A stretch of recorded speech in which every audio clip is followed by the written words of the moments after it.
Yo, what is up, America and YouTube land and Texas and everybody catching themselves a little bit of house divided the day after Texas takes out Arizona State in the Peach Bowl, which is still a sentence that doesn't roll off the tongue with ease. None of that just sounds natural in order, but nevertheless, here we are. Like, comment, subscribe to the page. A lot about last night's game didn't make sense, or yesterday's game, I should say. It felt like when it was over with, I went to bed I actually found myself happy that the game in New Orleans got just postponed until today. Because I kind of was done after two games, Chad. I was like, in bed early. Orange Bloods had me wiped out. That game was quite an experience to cover on a professional level, writing about it and then talking about it afterwards. I've been looking forward to today's show all day long just because it will feel therapeutic maybe for a lot of what the immediate aftermath of that game was. And having watched the game a second time, it was weirder the second time than it was the first time because I'm watching the game and you're just like, it's a 24-8 game under 7 minutes to go. And nothing about it felt dangerous. Yeah. And it changed on a 4th and 2. Like that, it was another 4th down situation where the defense had made multiple stops. So there wasn't anything particularly terrifying about that moment. And then that trick play happens and everything turned. No, and it is a reminder of how fragile leads in sports can be. That I know Tom Herman once upon a time said he doesn't believe in momentum, but Texas just kind of lost it there for a second. And a game that they had complete control in, because there's been a lot of slander towards the Texas defense in the last 12 hours, maybe 12 to 18 hours. And it's like, well, they literally were sitting on 8 points with 7 minutes to go in the game. And yeah, in the end, they gave up 500 plus yards. I know that the total number of plays was one-sided. There's a lot to unpack from the game yesterday. And I end up the next morning maybe more entrenched in some of my more unconventional thoughts from the game, which I don't know how many people, I think a lot of people are kind of down on what the Texas defense did yesterday. And I actually thought they played a pretty good game. Like, I think sometimes you've got to give the other team's players credit. I've heard a lot of talk about Sam Leavitt's performance. I've seen shows all over the ESPN platforms talk about how both quarterbacks balled out and it was great. And I was like, well, no, Sam Leavitt was pretty awful yesterday. That was not a good quarterback performance.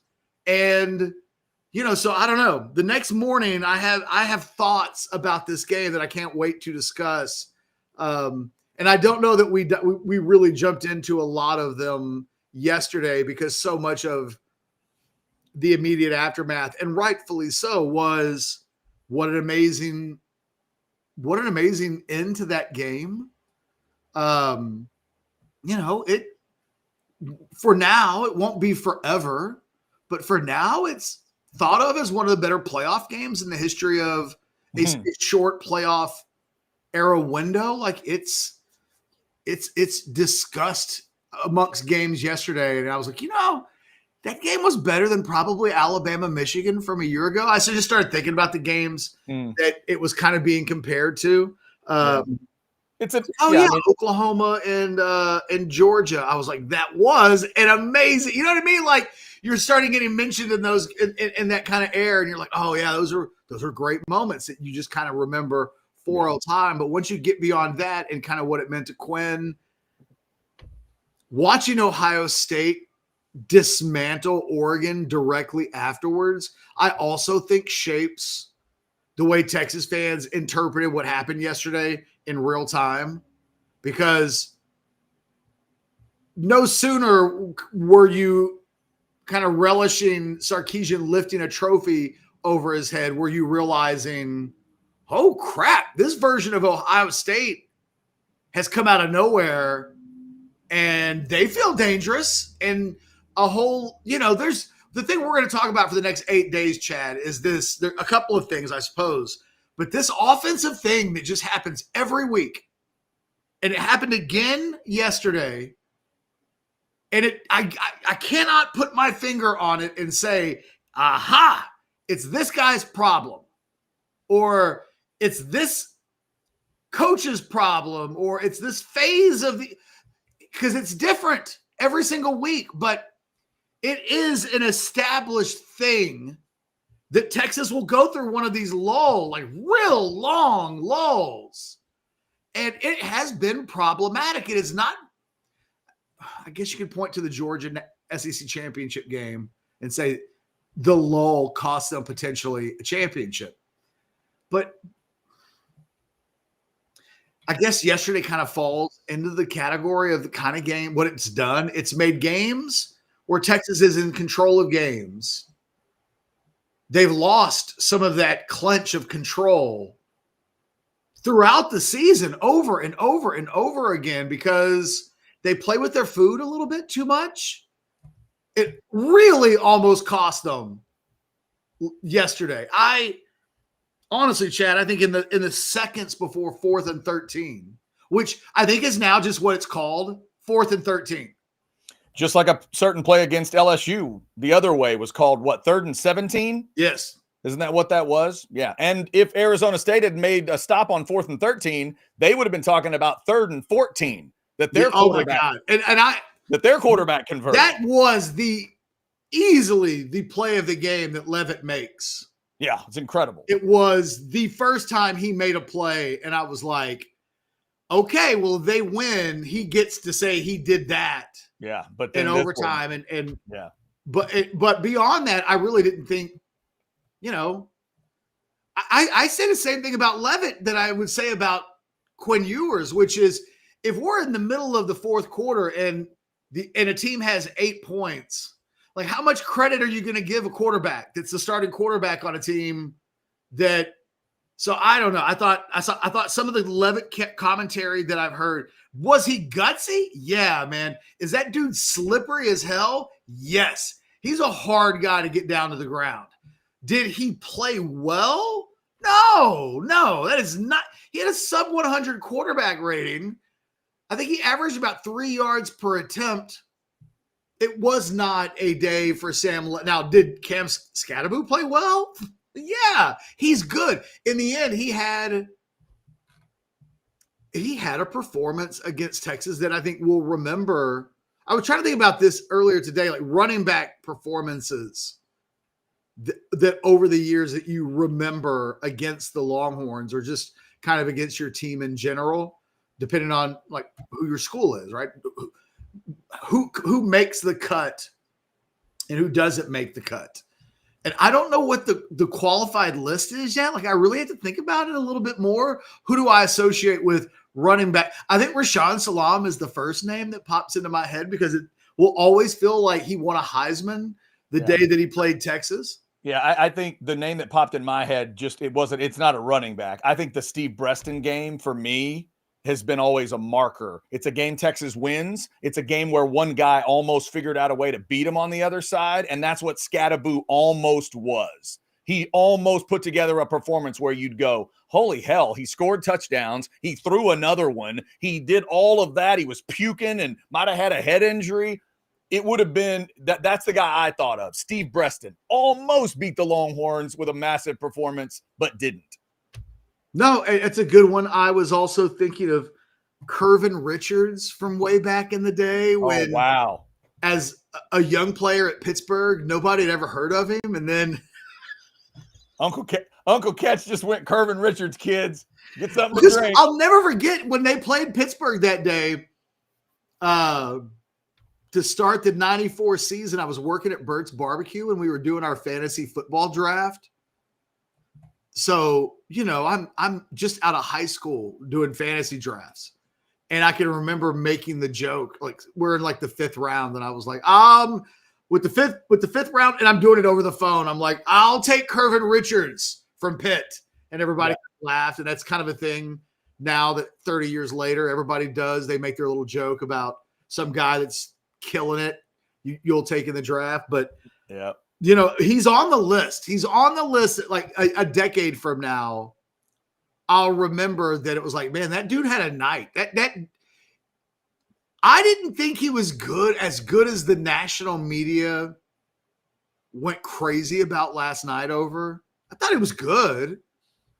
I didn't think he was I don't know. Like in the end, the performance is pretty amazing. Over 130 yards rushing. He has almost 100 yards receiving.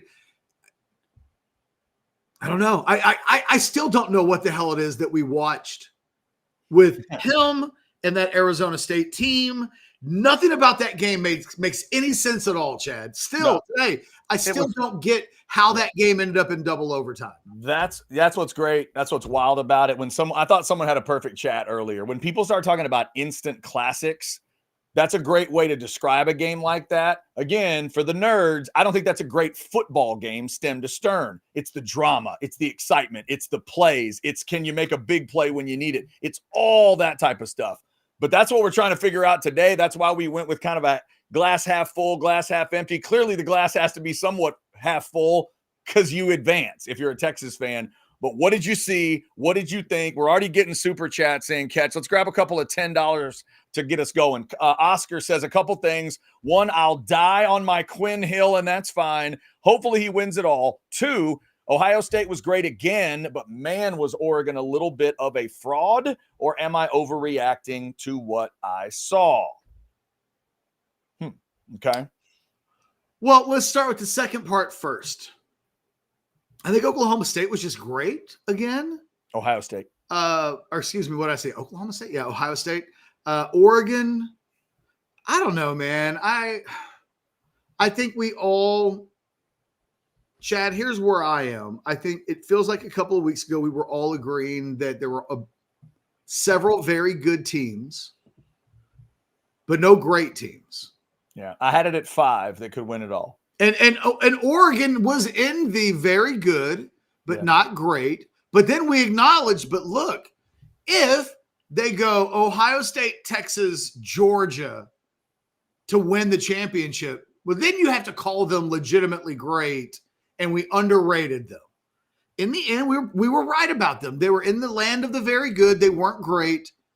I think the version of Ohio State, I don't know why I want to keep saying Oklahoma State, but I think this version of Ohio State, the last 2 weeks, is the best 120 minutes of any college football team in back-to-back games at any point this season.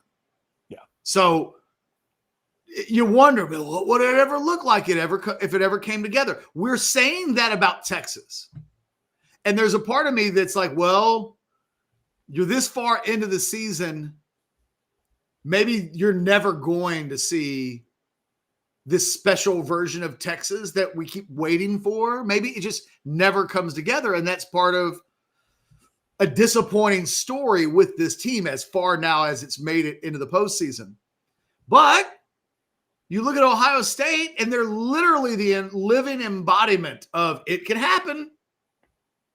You know, I watched Scrooge this past week with Bill Murray, and when he's talking about the Christmas miracle can happen for you, you just have to believe that's Ohio State, because they're less than a month ago, they're on full tilt over what happens in Michigan. Their season would appear to have been defined by Michigan. And here they are now in January, and their season is now identified by what they just did to Oregon. And nobody could have seen that really happening a month ago, that's what we would see from Ohio State in this moment. I've been trying to wrap my head around what I think about Ohio State. I think if you're Texas, maybe you've got to be glad that this is how it's going to happen, Chad. That this allows Texas to be an underdog. This allows Texas to kind of wear a different hat than they've been able to at any point this season. They can't be caught off guard by anything that they see from Ohio State. That there's a level of urgency of, if we do this against them, we lose. And I don't think they've had that a lot this season. So, I don't know. Like, maybe it's just confirmation bias, wishing it to be true that Ohio State's either played their best football, and now, at least if you're Texas, maybe you avoid what they just gave Oregon, because it's hard to. Ohio State hasn't proven that week in and week out this is who they are. Yeah. But Texas is the underdog going into that game. It just feels like, and they should be made clear. Yeah, they should be. But I like this super chat from Mike for $20. Sark turtles when he gets the lead. He also shuts down the playbook when he thinks Texas is better than the other team. We will see the full power of the offense versus Ohio State. We saw it at the end of the game. Horns by 10. Book it.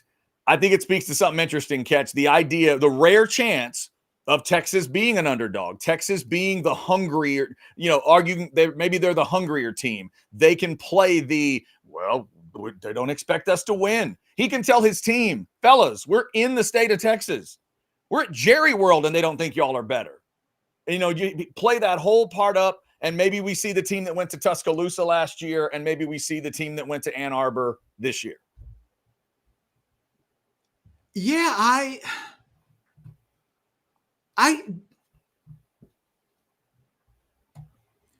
if it's, the thing that they always say is that a team is like, a vision or symbolic of, or a reflection of its head coach. I think Mike's on to something here a little bit with regards to what happens when Texas gets a lead. They do get concerned. If you didn't know, Steve Sarkisian was a world famous offensive coordinator, an offensive kind of mastermind, if you will. If you only watched him as a head coach, you would think he was a defensive first head coach. He is about buttoning it up. He is, for all gas, no brakes. That guy rides the brakes a lot. And he did it again yesterday. I'm still trying to figure out how what happened offensively yesterday happened. 5 plays in the first quarter. So it's 2 and a touchdown, and then a 3 and out, and then they just didn't get the ball back again. And some of that you've got to put on the defense, which forced a turn, or forced Arizona State to punt, only to commit a penalty and then give them the ball in an extended drive, and it took plays away from the Texas offense in that first quarter. Then you get to the second quarter. Chad, I swear to God, you and I hadn't had a set of word to each other yet, because it wasn't the fourth quarter yet. So I was just kind of doing my own thing. And I went to get Quinn's stats from the third quarter. I think I told this story in the postgame show. Mm-hmm. And I looked at the official stat sheet, and the numbers were identical to halftime. And I was like, oh. Didn't update. I was like, the stat page is frozen. And I was like, but it's weird because it is reflecting the right game time and score of the game, but the stats clearly aren't updated. And then I just kind of looked at it and I was like, has he not thrown a pass in the third quarter? And there was about 30 seconds to go in the quarter, and Texas was getting the ball back. And he ended up throwing the ball once. If I'm not mistaken, it was the ball that Blue catches along the sidelines, and he fumbles out of bounds. I think that was the last play of the third quarter. It was the only pass. Yeah, I think you might be right. That Ewers threw in the entire quarter. And it's like, well, whatever was going on with the offense, you can't blame it on Quinn. He 1 for 1. He wasn't, it's the more and more you watch this offense go through whatever it's going through in the middle parts of these games, I think it does reflect back onto Sark. I don't quite know what it is. But they got into it took them getting into 4th and 13 for Texas to go full throttle offense, bang, bang, bang. And then it was like, whoa. And those next game over. And think about those next 3 plays. That play, the throw to Helm, and then even the 2-point conversion play, all of them were aggressive, big time throws were required, and it was just bang, bang, bang. And then all of a sudden you're like, wait a minute, they're up 8, and now Arizona State has this boulder of pressure that just got thrown on top of them instead of getting to be the scrappy, oh, look at this, we'll get, we're the team that's surprising everybody. You could feel the pressure hit the Sun Devils, and they weren't ready for it. No, it was a flurry that we often see in the first quarter. Yeah, that's a good point. This is like that first quarter or second quarter. Sometimes it's been the third, but not recently, where they'll hit you with a section of it, and it came in like a minute of time. I always talk about, the thing with Quinn is you rarely need him at his best to be better.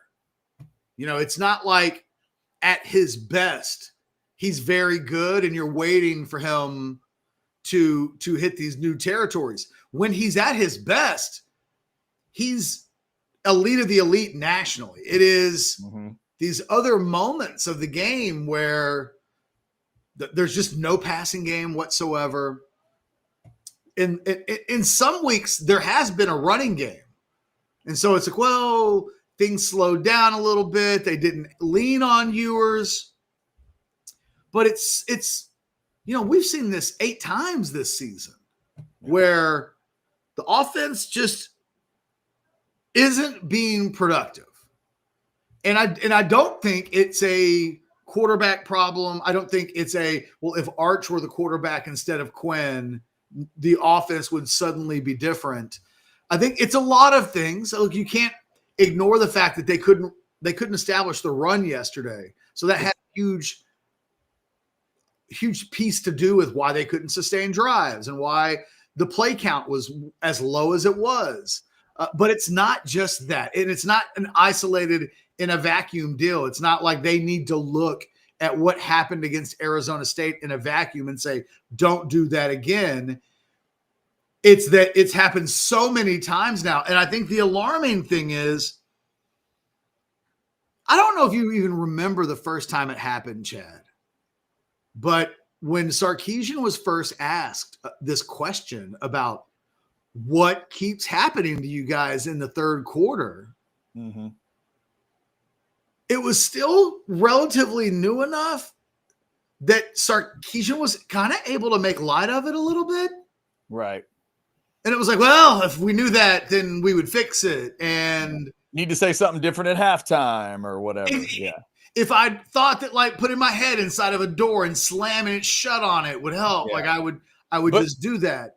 Yeah. The other thing he's got now that he has to face, Catch, is this is now 1 point something yards per carry against a team not named Georgia. Yeah. So everybody else, it's 4.9 yards per carry.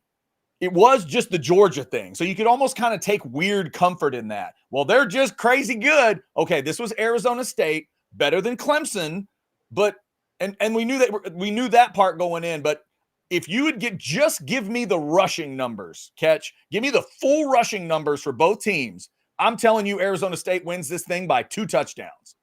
Like there is if you look at the rushing numbers. If you just looked at the rushing numbers, I'm like, oh my God, wait a minute. 53 yards to 214.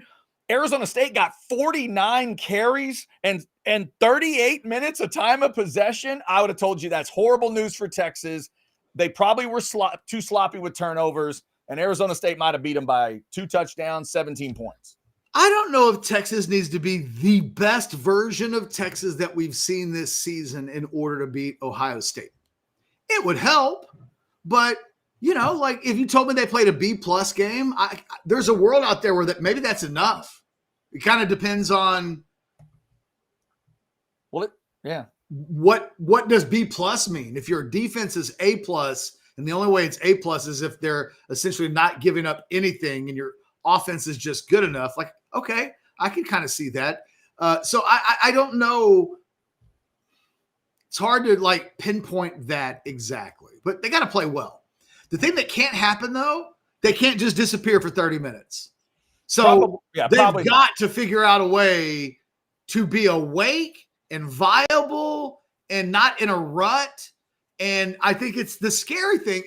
The scary thing to me about this game is not Ohio State. Ohio State and what they've shown the last 2 weeks isn't the scary thing about this game for me as somebody who watches all this through the prism of what does it mean for Texas football. The scary thing for me is Texas. It's that this is who they continue to be. And if they do this in Jerry World against Ohio State, they could be down by 3 touchdowns. That if you go 30 minutes against Ohio State and you are not functioning as an offense, and that's what's happened. Like, there are just stretches where over the last 2.5 months, it's just like, what's going on? And look, it happened yesterday, but Texas comes out with a win in thrilling fashion. So, hey, man, let's not focus too much on that whole blowing a 16-point lead and just kind of pacing themselves from the second quarter on.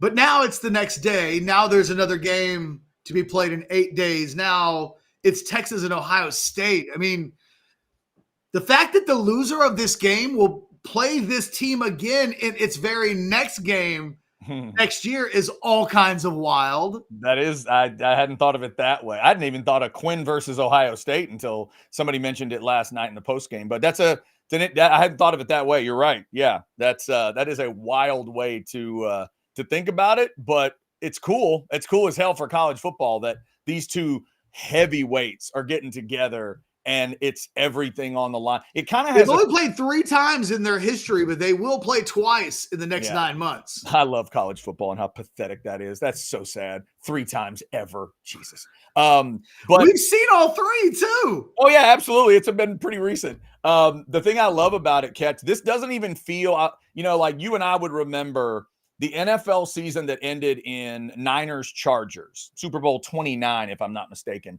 was one where whoever won the NFC title game, it felt like that was your team. It didn't really feel like anybody had a threat on the other side. This one, it's sort of that. But I don't know that Texas or Ohio State is those Cowboys or those Niners.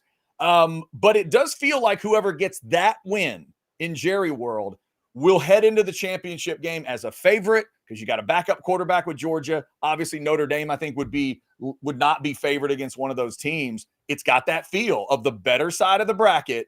And let's see. Let's see if Texas in their home state can, find the good version of themselves and force the sluggish version of Ohio State, which absolutely exists, and see if they can get out of there with a win. Yeah, I think the fact that this doesn't happen every week where it's like, well, if we dick around in the second and third quarters, we could be in trouble. Like, it's not something that gets said.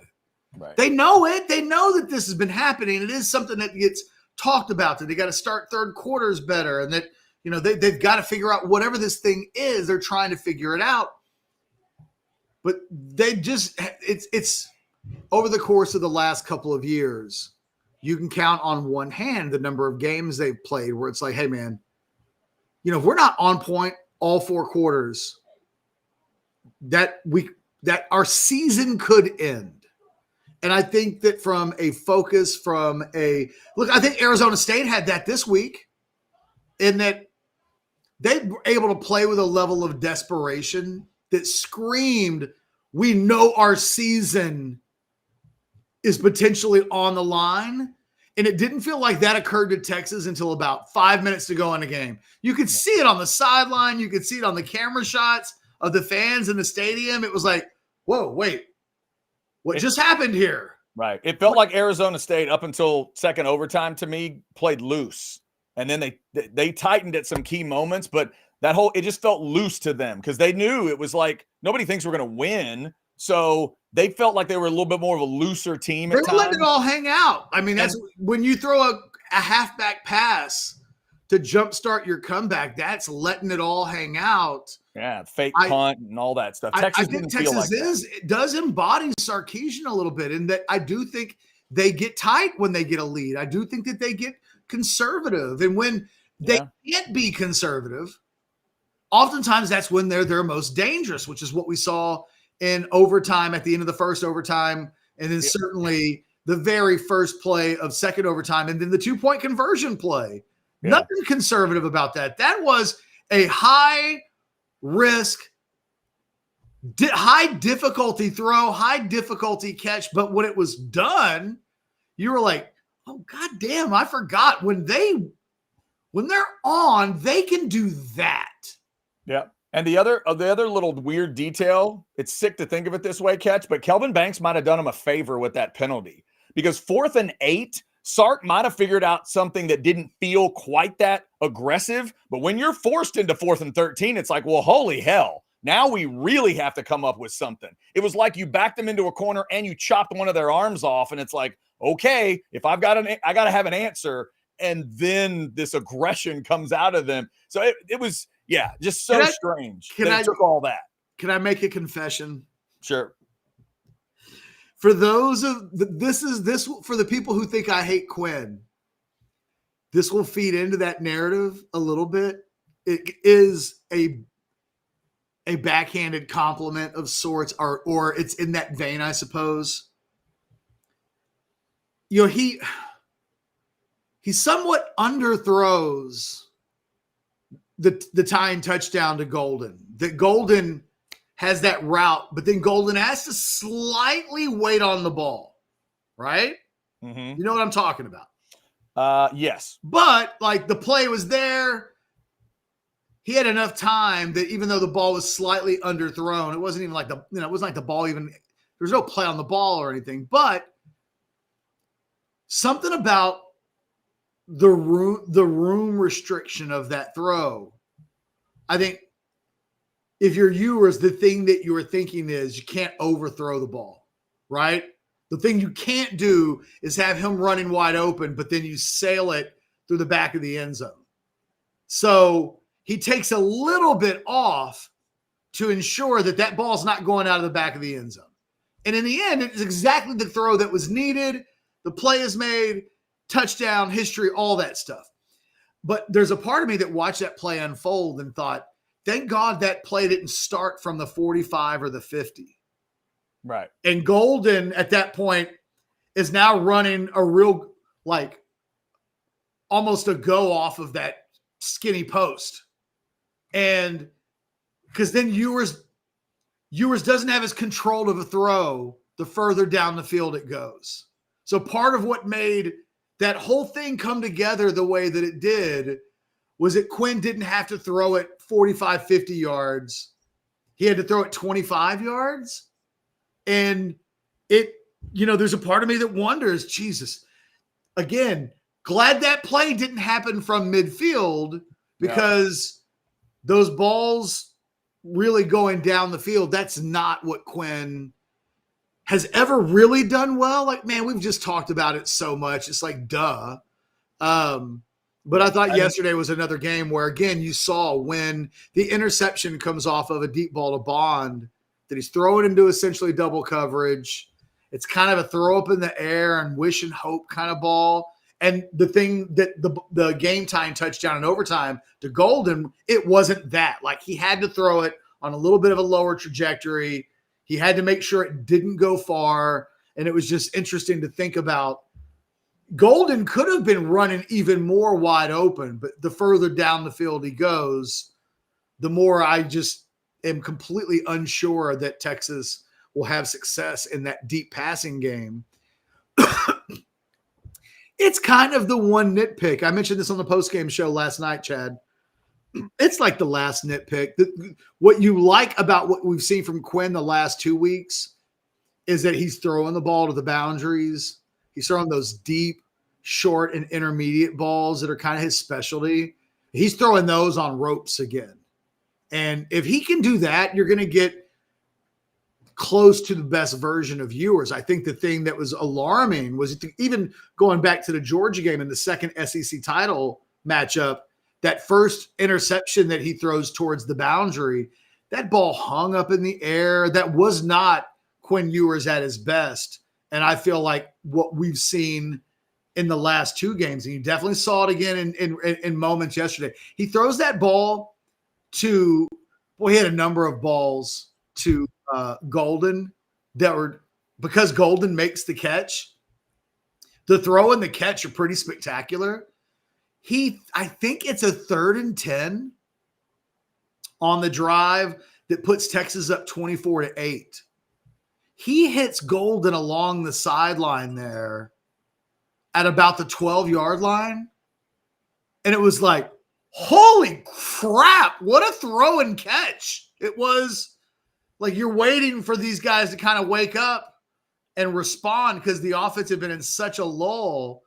And, you know, we're back to seeing Quinn make some holy crap throws. And to me, that's the biggest and best sign that he's as close to 100% physically as he's been in months, because, you know, I miss those holy crap throws. When Quinn makes a holy crap throw, it's nice to like kind of let your jaw hit the ground and go, oh yeah, when he's at his best, he can do that. And there were a few of those yesterday, and we had gone weeks and weeks where those plays just weren't happening. Yeah, second half and overtime, I would argue there were about 5 of those, and they just kept coming. Thankfully, you know, his kicker not bailing him, his kicker not finishing something didn't hurt him there, and he was actually able to finish things off at the end of the game. Chad, there's a universe out there where Bert Auburn helps in a large way end the Quinn Ewers chapter at Texas. Yeah, and I would not have been on Quinn on that one. No, but we would have shown up, and that would have been you and I could, in another universe, you and I are doing a show today at noon, and we're reading the last rites of this football team. We haven't really said Bert Auburn's name. Right. It is not insignificant going into next week that you just cannot trust your place kicker at all. I didn't even feel good about him when they kicked it from 21 or 22 yards. I was like, you know, like just keep him on the field, maybe run it twice inside the 5 in the red zone just to keep the field goal team off the field. Like that. By the way, Catch, we'll have plenty of time to get there, but remind me why Ohio State didn't beat Michigan. What was one of the main reasons why that happened? 34-yard field goal got missed at home. Neither of these teams' fan bases is going to feel absolutely great about a kick of any length for any importance in this game. They do not believe in their guys right now on the ultimate level. Those guys have let each team down. So it's going to be interesting to see if this game is one of those kind of games. We are behind on some super chats. Let me throw a couple up here real quick. Thanks to over 1,100 of you in the Specs chat. This was the first one that came in from S. Roan. I didn't forget about you, S. Roan. $5. It wasn't nearly perfect, but a lot of fan bases would kill to be in our position, especially fans that wear maroon. S. Roan, I would certainly agree with that. Fans that wear any color want to be. Texas is the only team that's gone back-to-back in the semifinals this year. Nobody else will be able to claim that. Notre Dame and Georgia will play later today. They don't get to claim that. Like, you know, Texas has put themselves into – they're not – you know where this is where Texas is. They're not Georgia, Bama, or Ohio State because they haven't climbed the mountaintop yet. But they're basically first in line after that. There's nobody else. You know, you can put Michigan in there, but you know, they've lost Harbaugh. They've lost potentially the thing that made them special. Yeah. But, you know, may have been Washington, but now they lose their coach and they feel very different. Well, and that's why doing it multiple years in a row really matters for Sarkisian. Yeah. And nobody thinks that going into next year, the Texas won't be back in this type of position again. So, you know, last year validated a Texas is back kind of narrative, although I don't know that it was ever official because Quinn Ewers didn't get on a microphone and say it. And normally we need our Texas quarterbacks to make these declarations for them to matter. But that was kind of getting to the Sugar Bowl a year ago was a we're back kind of moment. Getting back to the semifinals this year is a we're back to being one of the true heavyweights in college football. And, you know, it's a real validation of who they think of themselves as a program. It's a lot of programs think this of themselves, but they don't have the results to back it up. I think Oregon would be one of those schools today. What good did it do them to go number one all season long and to win the Big Ten championship and then to go out in the round of 8 in the playoffs? It leaves a real empty feeling for what Oregon and what the nation thinks of Oregon. What last night did? Last night was like Oklahoma. When Oklahoma would get into the playoffs and then not perform at a certain level, and it was like, oh, well, that's just Oklahoma. That was a little bit of Oregon yesterday. The last thing that Oregon has to do as a program is add the last infinity stone and win. And they keep getting close and they keep coming up short, and it changes the way that we think about Oregon as a program. It will be the next thing that Texas will have to go through if we get to a point where it's like, okay, well, now they've done this 3, 4, 5 times, and they haven't crossed the final threshold. New narratives will pop up. But right now, based on what Texas did last night or yesterday, I think they get to feel real good about where they've placed themselves. They don't have a lot of company in college football. There are a few schools that can say they're in that discussion, but very few. And none of them are your local rivals. Oklahoma's not doing it. A&M's not doing it. LSU's not doing it. Alabama's not even really doing it. Like the schools. Ohio State is. And it's funny that this is a matchup, Chad, because it's such a matchup in recruiting. How many times have we heard Texas fans say, sick and tired of Ohio State coming into Texas? Well, they've been doing it. And just taking guys. Like it's always elite guys. It's always. I said we could spend the next 20 minutes we're listing off those guys. Yes. And what they do when they get there. And Texas fans will say, God, got to do something about that. Well, you know what? Maybe this doesn't stop Ohio State from coming into Texas and cherry picking, but in your own backyard, you get a shot at these guys. And it's you couldn't ask. It is an unofficial national championship game. It is in your backyard. If you're Texas, you just got to show up and play well. And if you do, you're clearly going to be in the game. Neither one of these teams is running away from the other if the other team is playing really well. Yeah. College football will have a hell of a thing if these two teams meet up next Friday and they both play a B+ or better game. Oh, I mean, let's see what that looks like. I would love to just see what it looks like. Yeah, that's what you want. Both teams have played down this year and looked vulnerable. Both teams have been really good at times and blown people away. And Ohio State's doing that last part right now, which feels more important. But they're going to start no score. I'll keep reminding everybody of that. It ain't going to be 34-0 when they first kick this thing off. Texas absolutely has a shot to go get this thing. Let's see if they do it. And you mentioned the other part, Catch. They get to take advantage of the geographical thing that they missed last year. The championship game was in Houston, and they dropped it. They completely screwed up the opportunity to get to it. This time they didn't. It took a lot, but they get to play the playoff game that we knew was going to be in the state of Texas right there at Jerry World. Lots of burnt orange in the crowd. That's going to be a wild place.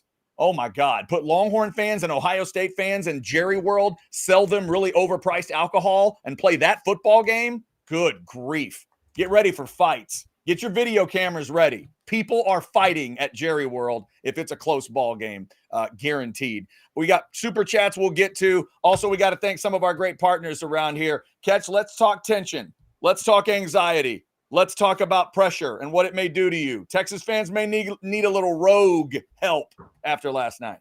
Not just Texas fans, everybody. There's always a moment where rogue can come to your aid in a number of different ways, depending on the mood that you're in, what's going on in your life.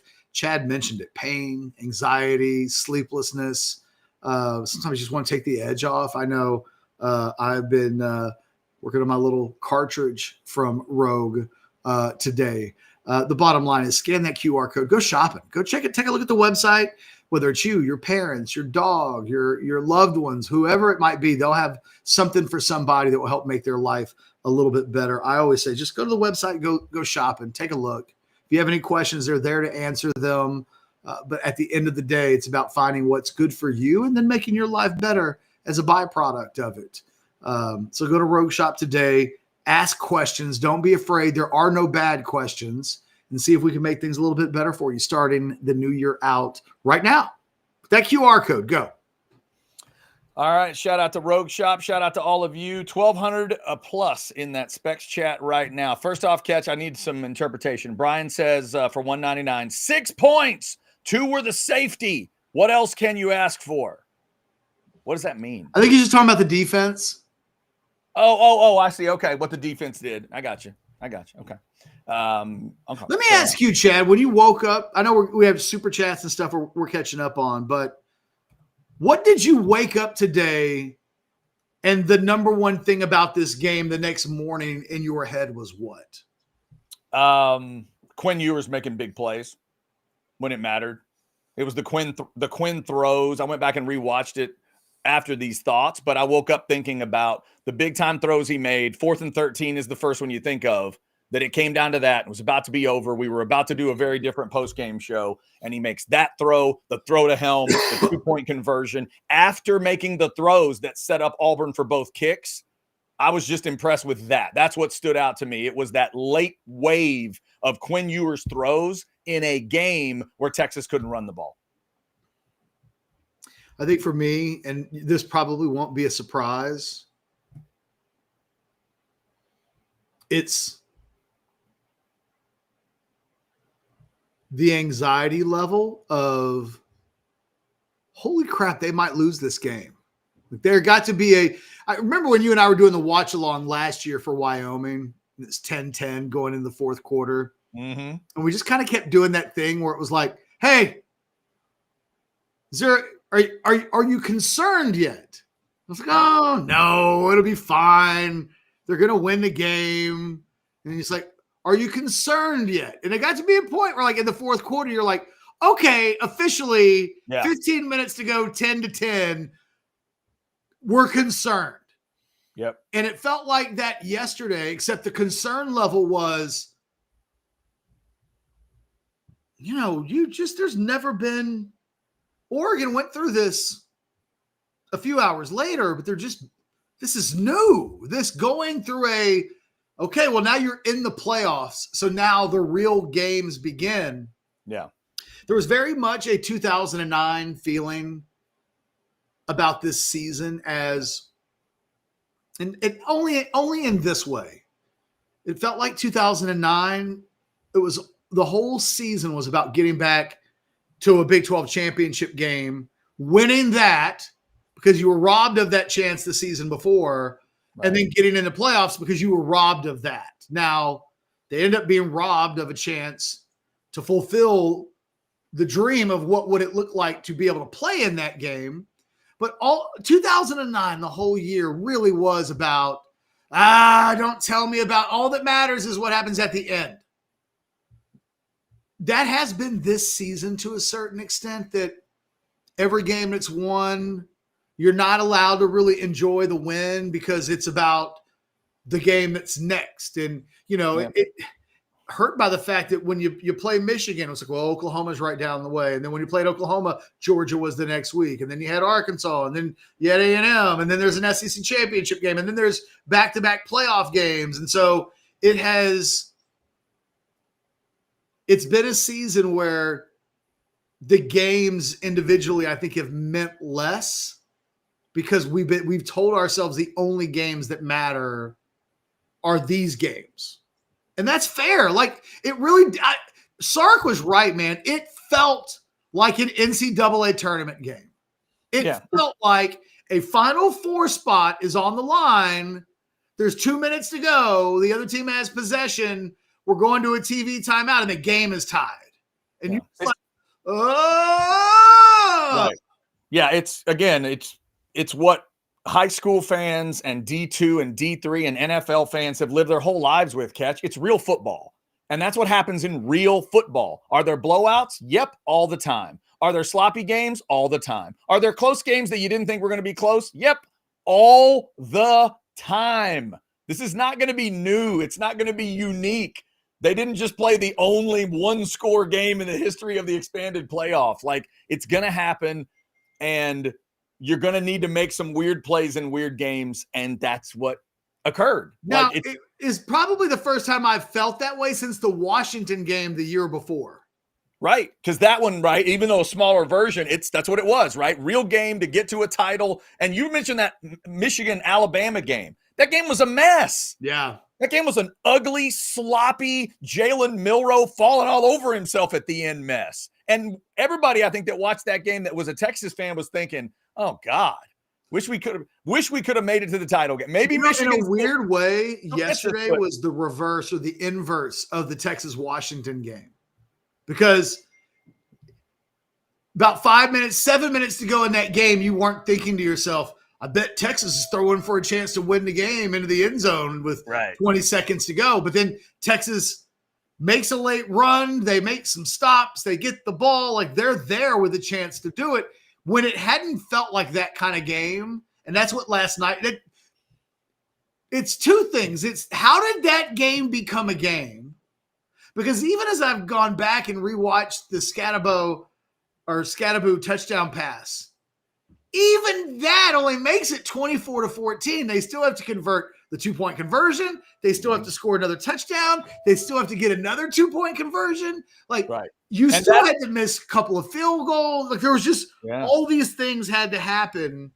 And it's surreal that it did, because it really did feel like that ball game was over. And, it's like you're winning by 8 rounds on the scorecards going to the 11th, and then there's a flash knockdown or two. And then it's like, well, whoa, wait a minute. Yeah. You're hanging on in the 12th round? Yeah, it's about being able to finish. And, the part that the football math part, if that matters, which most of the time, sometimes it does, sometimes it doesn't. If Ohio State keeps finishing like they're finishing right now, they'll beat everybody. Yeah. Everyone. And if Texas keeps finishing like they're finishing, they're going to lose this game. I think everybody understands that. So, but the fear of God can be a thing that helps a team. Oh yeah. I don't think Texas very often this season has played with the fear of God in them. Maybe that's what it was, because I could not believe the offensive line performed like that against Arizona State. I don't care what anybody says about. I get that they're down. They're a smaller defensive front, but they are pretty good. Yeah, they are. Texas should have pushed them around, and they didn't. They just didn't. I think it's alarming now that 2 out of the last 3 weeks the running game has just been completely shut down, mostly because.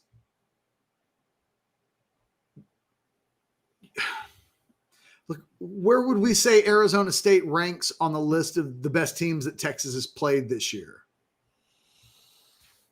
Best team list. They're 3rd or 4th, maybe?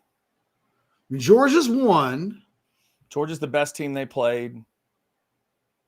Arizona State, are they better than Vanderbilt? Oh, yeah. Okay. Are they better than A&M? Yes.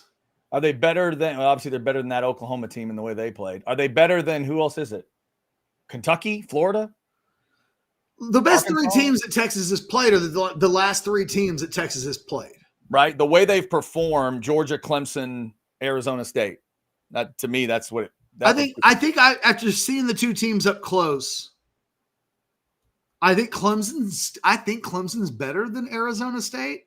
If they played each other, I would pick Clemson to win, but in a really close game, though. Like, 34-31. Yeah, because if that Scatterbo plays that Clemson rush defense, he might go for 315. Like, who knows? But I guess the point that I was going to make that is somewhat diffused by the fact that Clemson is in this discussion as well, that we could haggle over whether or not Clemson or Arizona State is 2 or 3. I think they are, though. and Michigan's probably 4 at this point, if we're being completely honest. Yeah, maybe.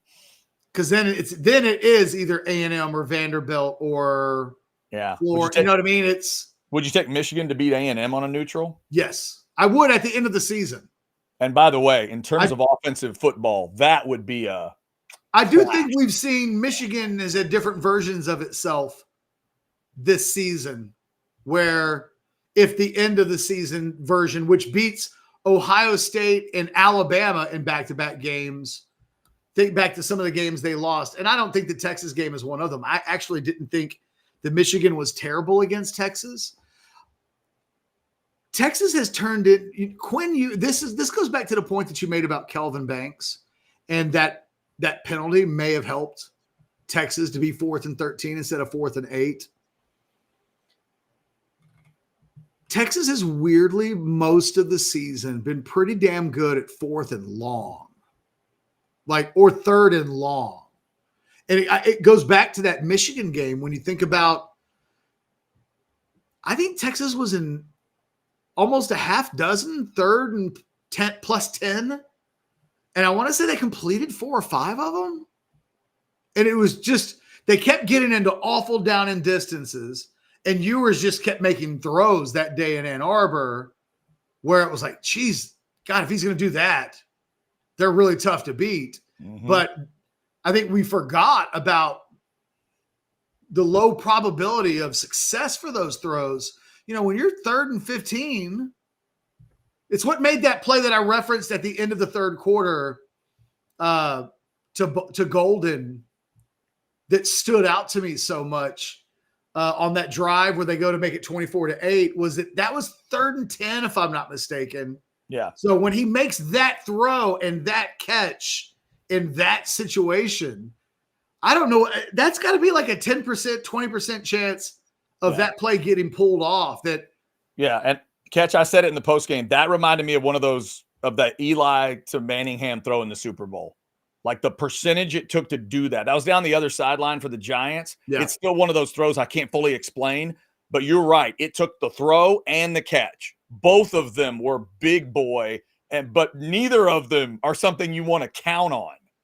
You know, no, it's hard to do. It's really hard to do, and they got it all in that one moment. It was crazy. They made those kind of plays. The plays that people will remember Golden making might not be the plays that I remember Golden making, because Golden had 2 or 3 real NFL, you can do that kind of catches, and they won't be the plays that get replayed. The 2-point conversion would be one.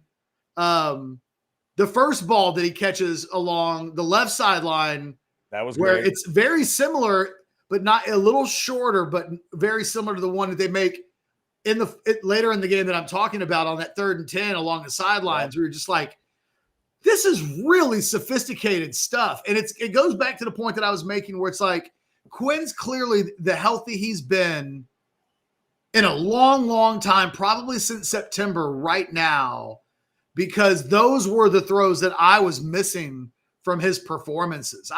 I've gotten to a point now, I'm more than a season into, I don't ask for the deep stuff. I don't. I know what it looks like. I've seen it. We watched it. We watched it with Xavier Worthy and Adonai Mitchell, and I get it. I don't need to see any more of it. But it's those throws along the sidelines, oftentimes from the opposite hash, that he's able to make, that when he's at his best separates him from his peers. I mean, Sam Leavitt was not making those throws.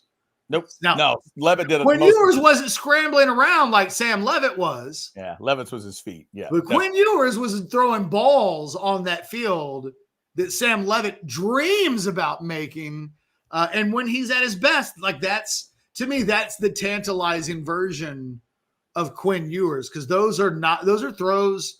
There aren't 5 quarterbacks in college football making those throws. They're really not. Right. It's, I don't even know that I see Shedeur Sanders and or Cam Ward making those throws specifically are not what I think of when I think of those players. And right now, they're the top 2 guys that would be going into the quarterback position in the NFL draft. All right, we're about to hit 1 o'clock here. We're up over 1,300 folks in the Specs chat, and I see 15 super chats Jesus. that we got to hit. We got a lot of them piled up. We appreciate you for that. Let's grab Barb's 10 real quick here for $10. Bottom line, Texas got the win. Arizona State took the L. All I'm hearing from the national outlets is the non-PI call travesty, and Scattaboo is running back Jesus. Quinn delivered and saved Texas' season, and Sark called the overtime plays. So when he says the non-PI call travesty, is that the Scattaboo catch play, or are we talking about? I don't see any targeting references here. He's got to be thinking about the targeting. Maybe the targeting stuff. So the targeting that doesn't get called against Arizona State, the targeting that didn't get called against Taft. I thought that officiating crew just let them play yesterday. Could we nitpick the officiating crew? Yes. But I thought they were pretty consistent in they didn't really call holding. Right. Someone made I saw someone on Orange Blood said they talked to an official in the crew at the airport today. And they asked the official in the crew, why didn't you guys call the penalty on the Arizona State lineman picking Scattaboo up and lifting him into the end zone? Mm-hmm. And he's like, man, I've been an official for a lot of years, and that has never been called. And I'm not calling it in that situation, in that game, with that context. Okay. So it was thought about, like it was seen, but they processed it. I just felt like, in general, the biggest nitpick penalty I thought they called the whole game was the pass interference on Taft against Scattaboo, because I thought, if anything, I thought it was a no call.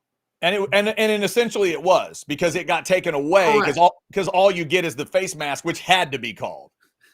Which, again, I really want to compliment Michael Taft. If you're going to get 15 yards, just rip it off. I mean, give it a tug, and he did. And plus, for the theater of the game, he gave Scattaboo with no helmet a chance to look up at a camera and do the Kobe Bryant snarl. Dude, well done. Well played. Like that moment had so much good drama in it, especially if you're a Texas fan and you go on to win the game anyway. That was good stuff. Barb's 10. My favorite thing about Scattaboo is that dude might get to an NFL training camp and he might just realize like he's not any good. Because it's a different deal. Somehow I don't think his attitude will allow him to think that. How good of a pro do you think he's going to be? It's all going to depend on the team for him. He's the kind of running back that it's going to depend on the team. I'll tell you what I would hate catch as a Cowboys fan if Kyle Shanahan ends up in charge of a guy like that. Or no, you don't want that guy playing in San Francisco. God, no. God, no. In the old days, I wouldn't have wanted him with Belichick in the Patriots, but I do not want him in San Francisco. I do not want him hanging with McVay and the Rams. They'd figure something out. No, you nailed it. You don't want him with Shanahan in San Francisco. Oh, dear God, no. So it's about where he ends up, because there are coaches in the NFL that would dial that big bastard up and make everybody tackle him in open space, and it would suck. Shanahan would have that guy running traps. Oh, dude, it would be so stupid. They'd throw like tight end seam routes to him on one play. They'd let him throw on the next play. It would be stupid. It would absolutely be stupid. How about a $20 super chat from Darkborg? I will feel infinitely better if we have 9 days straight of media calling Texas frauds and media proclaiming Ohio State taking Texas to the woodshed. Darkborg, I think it's coming. Can we add in SportsCenter nightly comparing them to the greats in history? That would be good. That would be good if you could add that along. But your comparison is not ultimately holding up, because Vince and that train had done enough that year that they should have been getting more respect. This Texas team needs its respect, but come on now. There has been that sluggishness in this team that I wouldn't put them in that 05 group in terms of the way they've played overall in the same category. Admittedly, I have not heard all of the national discourse on this game in the last 20 hours. But what I've watched and listened to, I think the national conversation so far about this game is kind of 100% spot on. There's an acknowledgement that Ohio State is playing its best football in the last couple of weeks. Yeah. And there's an acknowledgement. Nobody can quite put their finger on what to call it. But everybody nationally has woken up to, like, Texas does this thing in the middle of games where they just turn off the faucet. And it's a thing. It is. We've talked about it for months now. Mm-hmm. And now nationally, it's a thing. Well, why is it nationally a thing? Well, primarily because it's happened back-to-back weeks in the playoffs. And, so that just like Ohio State's played its best 2 games in the last 2 weeks, Texas has played its most memorable playing with its food games in the last 2 weeks. They were up big on Clemson a week ago. That got to be a 1-score game in the fourth quarter. The exact same thing happens, although different. It's still a 16-point lead with 7 minutes to go in the game, and then you find yourself in overtime. Texas has a little bit of an earned reputation right now. The only thing that I've heard people say is that if Ohio State plays like they've played and Texas plays like it's played in these playoff rounds so far, that Ohio State will beat Texas's head in. And I agree with that. Absolutely. Yeah. Yeah. No, that's it. And that's the football math you talk about. But we all know football game will trump football math. And we got to see what it looks like when they actually play. Because this Ohio State team trailed Nebraska. This Ohio State team beat Penn State by that. And this Ohio State team, embarrassingly, let their rival, who ain't near as good as they are, beat them in their house. And people threatened Ryan Day's children. That happened.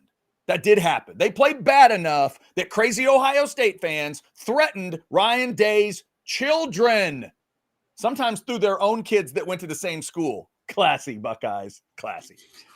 That all happened.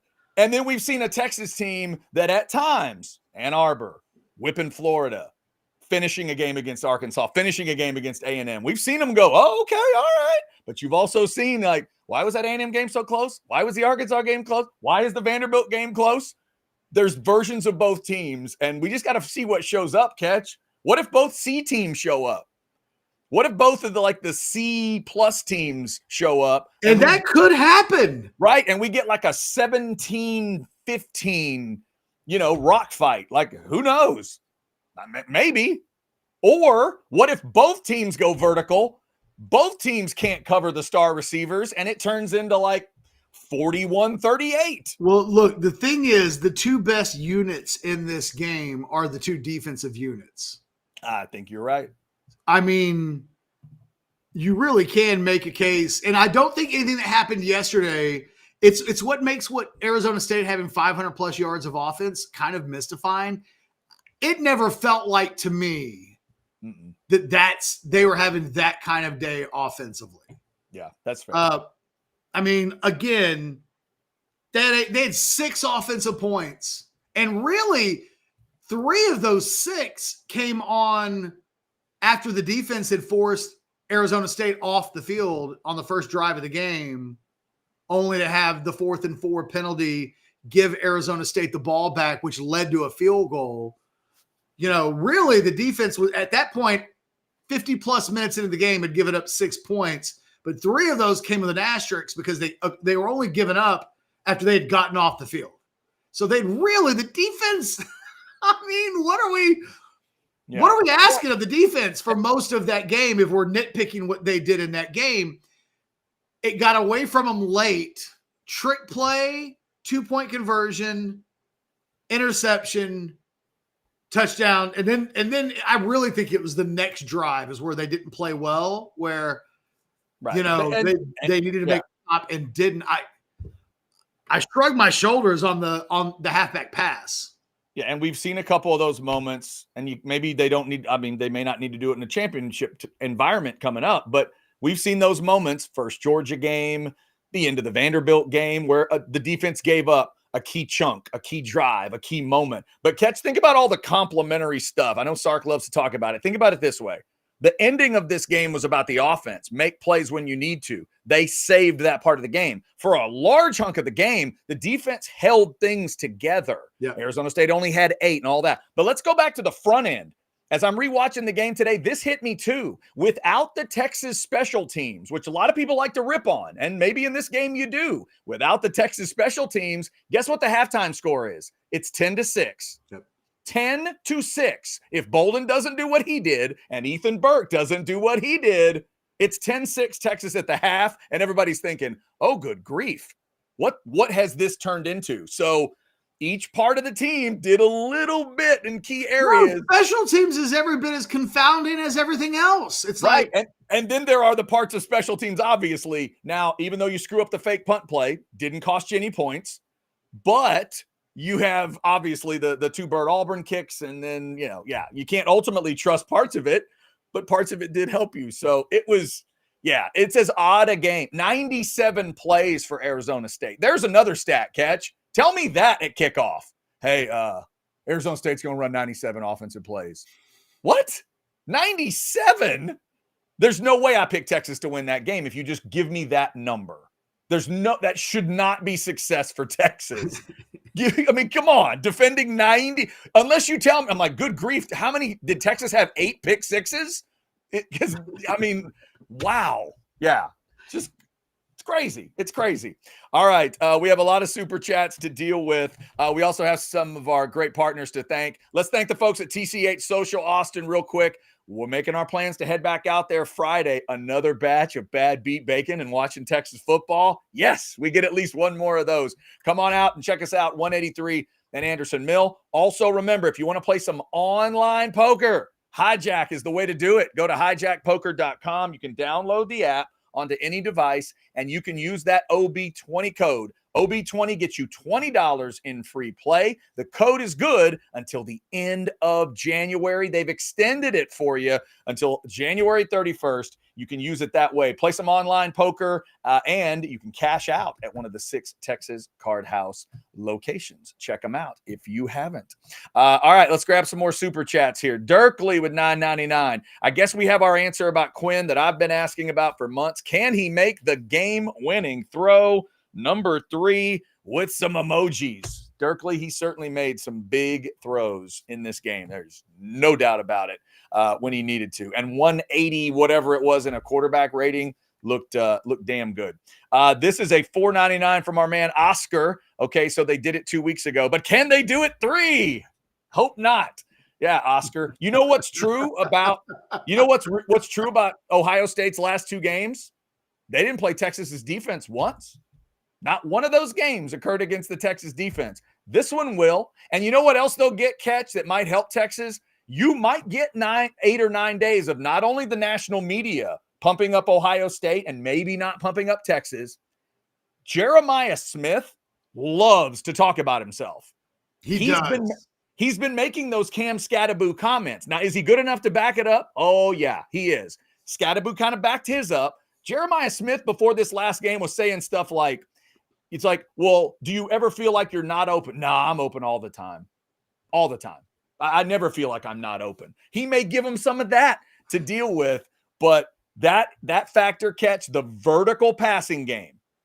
You discussed it earlier in terms of Texas. But when Ohio State clicks, that's why.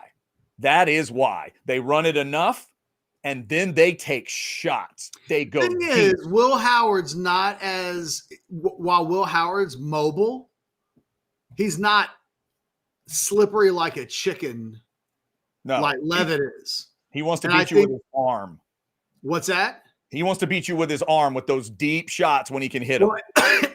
And I think you can force Howard into turnovers.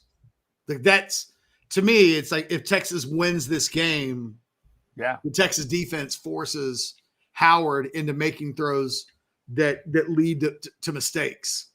If they can't do that, they probably don't win this game. But to me, the pathway, I think Texas had more pressures. I think it was either one more or one less than they had at any point all season, quarterback pressures yesterday, 30.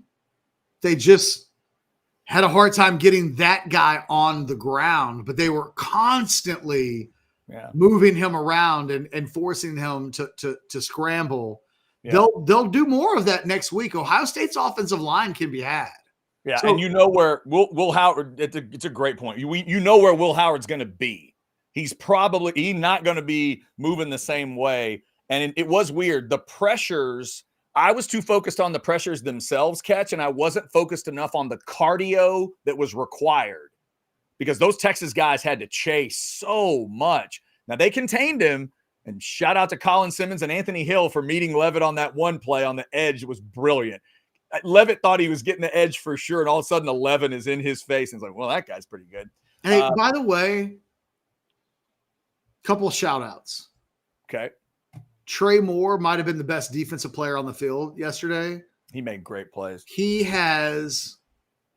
Without a penalty, he makes the play to finish that 2-point conversion thing in overtime. He's played at a level the last 6 games that if he played at the beginning of the season, I think absolutely he'd be going to the pros. I think he's got a decision to make. I don't know what I don't know what I would tell him. Like I don't know exactly where his draft stock is, but he's been tremendous the last half of the season. And 2 sacks yesterday. Like the sacks have started. The thing we were saying about him early on was, well, where even is he? He wasn't showing up. Mm-hmm. And then he started to show up, but he wasn't making big plays, but he was kind of making little plays. And then it was like, oh, I started to really notice Trey Moore. Then I was like, oh, Trey Moore made some plays. And now it's like Trey Moore's making multiple plays every week. And he's just turned into really an exceptional player. And I had another thought, and it got sucked and swallowed up by Trey Moore. Was it another shout out? You sound like you maybe had multiple. I did. I had another shout out. I can't remember who the shout out was going to go to. I'll give a defensive shout out real quick. On the 4th down stop of Scadaboo, 3 guys end up tackling him, but the little side hit that Broughton put on him, I thought Broughton had his moments in this game. And 45, it was side of the helmet, and then a little on the shoulder pad. It was enough to make Scadaboo have to kind of shake it off a second and reset himself, and that allowed the other 3 guys to have time. I thought Texas defenders did that all game, Catch. There were big moments. You're right that Trey Moore had some of them. Jahdae Barron had some big moments where a rush up the middle got Levitt out of the pocket, and that's what the key to the play was. There were little moments of Texas defenders making – I mean, those 4th down stops, you go back and consider what it was there. Crossing midfield into Texas territory, a chance for a momentum, and that defense just kept shutting things down over and over again in the early part of the game. So I know what I wanted to say. Okay. Shout out, there's just constant conversation about the portal and NIL, and is it bad for college football, and is it shake the way that you follow the sport and enjoy it or whatever? Man, all I know is that last night, Quinn Ewers, Matthew Golden, Silas Bolden, Trey Moore, Andrew Makuba. Yeah. I mean, one transfer portal guy after another last night making monstrous plays, just game changing. You're not winning. We know like you're not here without some of these guys, but there were fingerprints on guys that Texas acquired from the portal. Matter of fact, I texted a source earlier today I was like, man, the portal guys last night. He was like, I know. And I was like, you guys need to make sure you get some more of those guys. They matter. And I think Arizona State had some of those guys, obviously, too. They've got – I thought it's interesting to watch the teams that are still in the tournament and how the portal has either shaped them or not shaped them. But last night you had 2 teams that had largely been shaped by the portal. And for Texas, you mean, the Ewers component of that is its own thing all by itself. But even if we were to take Ewers away and just look at Golden and Bolden and Moore and Makuba, I mean, we're talking about the touchdowns and the turnovers that decided this game. Hey, Texas fans, if you're out there and you ever find yourself like, I don't know how I feel about this portal thing, just know your happiness this season and last season is like bathing in the fact that the portal has done so much more good for Texas than harm. And I would say the same thing about NIL. Even guys like Jermaine Lole and Bill Norton, you know, I'll probably somewhat remember Norton the most yesterday from having the stop that ended up being a touchdown when it was all said and done. That he was first on the scene on a play where right. Scattaboo gets pulled into the end zone. But he and Lole are out there playing a lot. Like they, it's just this team isn't where it is without those components. And sometimes more than others this season, you would say that about the portal. But I felt like last night when the game was over, it almost just felt like every damn big play that was made, whether it was an interception or a sack or a touchdown or a special teams return or a throw, it was a bunch of portal guys doing it. And I think, whenever we do portal combat and we talk about the importance of the portal and winning in the portal and getting guys in the portal that make your team instantly better, I think Texas is kind of the poster child for that everybody around the country should use the portal if at all possible, like Texas has used the portal, because you cannot watch a Texas game without once every minute or two going, oh, yeah, no, they don't do that. Yep. That guy, and that guy doesn't come without the portal. And they, for all of the credit that Florida State was getting as kind of the portal champion from a year ago, I really think the way that Sarkisian has used the portal over the course of the last 3 seasons is as big a reason as any other as to why Texas is in a national semifinal for its second consecutive season. And I don't think that enough, I don't think that people talk about the work that Texas has done in the portal quite like that. But, there wasn't a whole lot of like rave reviews about Texas getting Matthew Golden. And yet, here we go. He might have been the best player on the field last night. He was that good.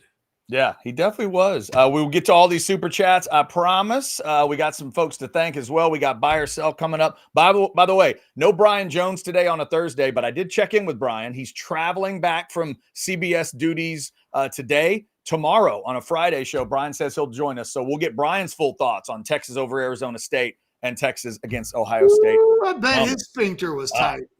I bet that was wild for him to check out. Yeah. Right now, let's thank one of our great partners. We have the new AV Consultations New Year's spot ready to roll. Not just Tom, but Camilla is back. Here we go.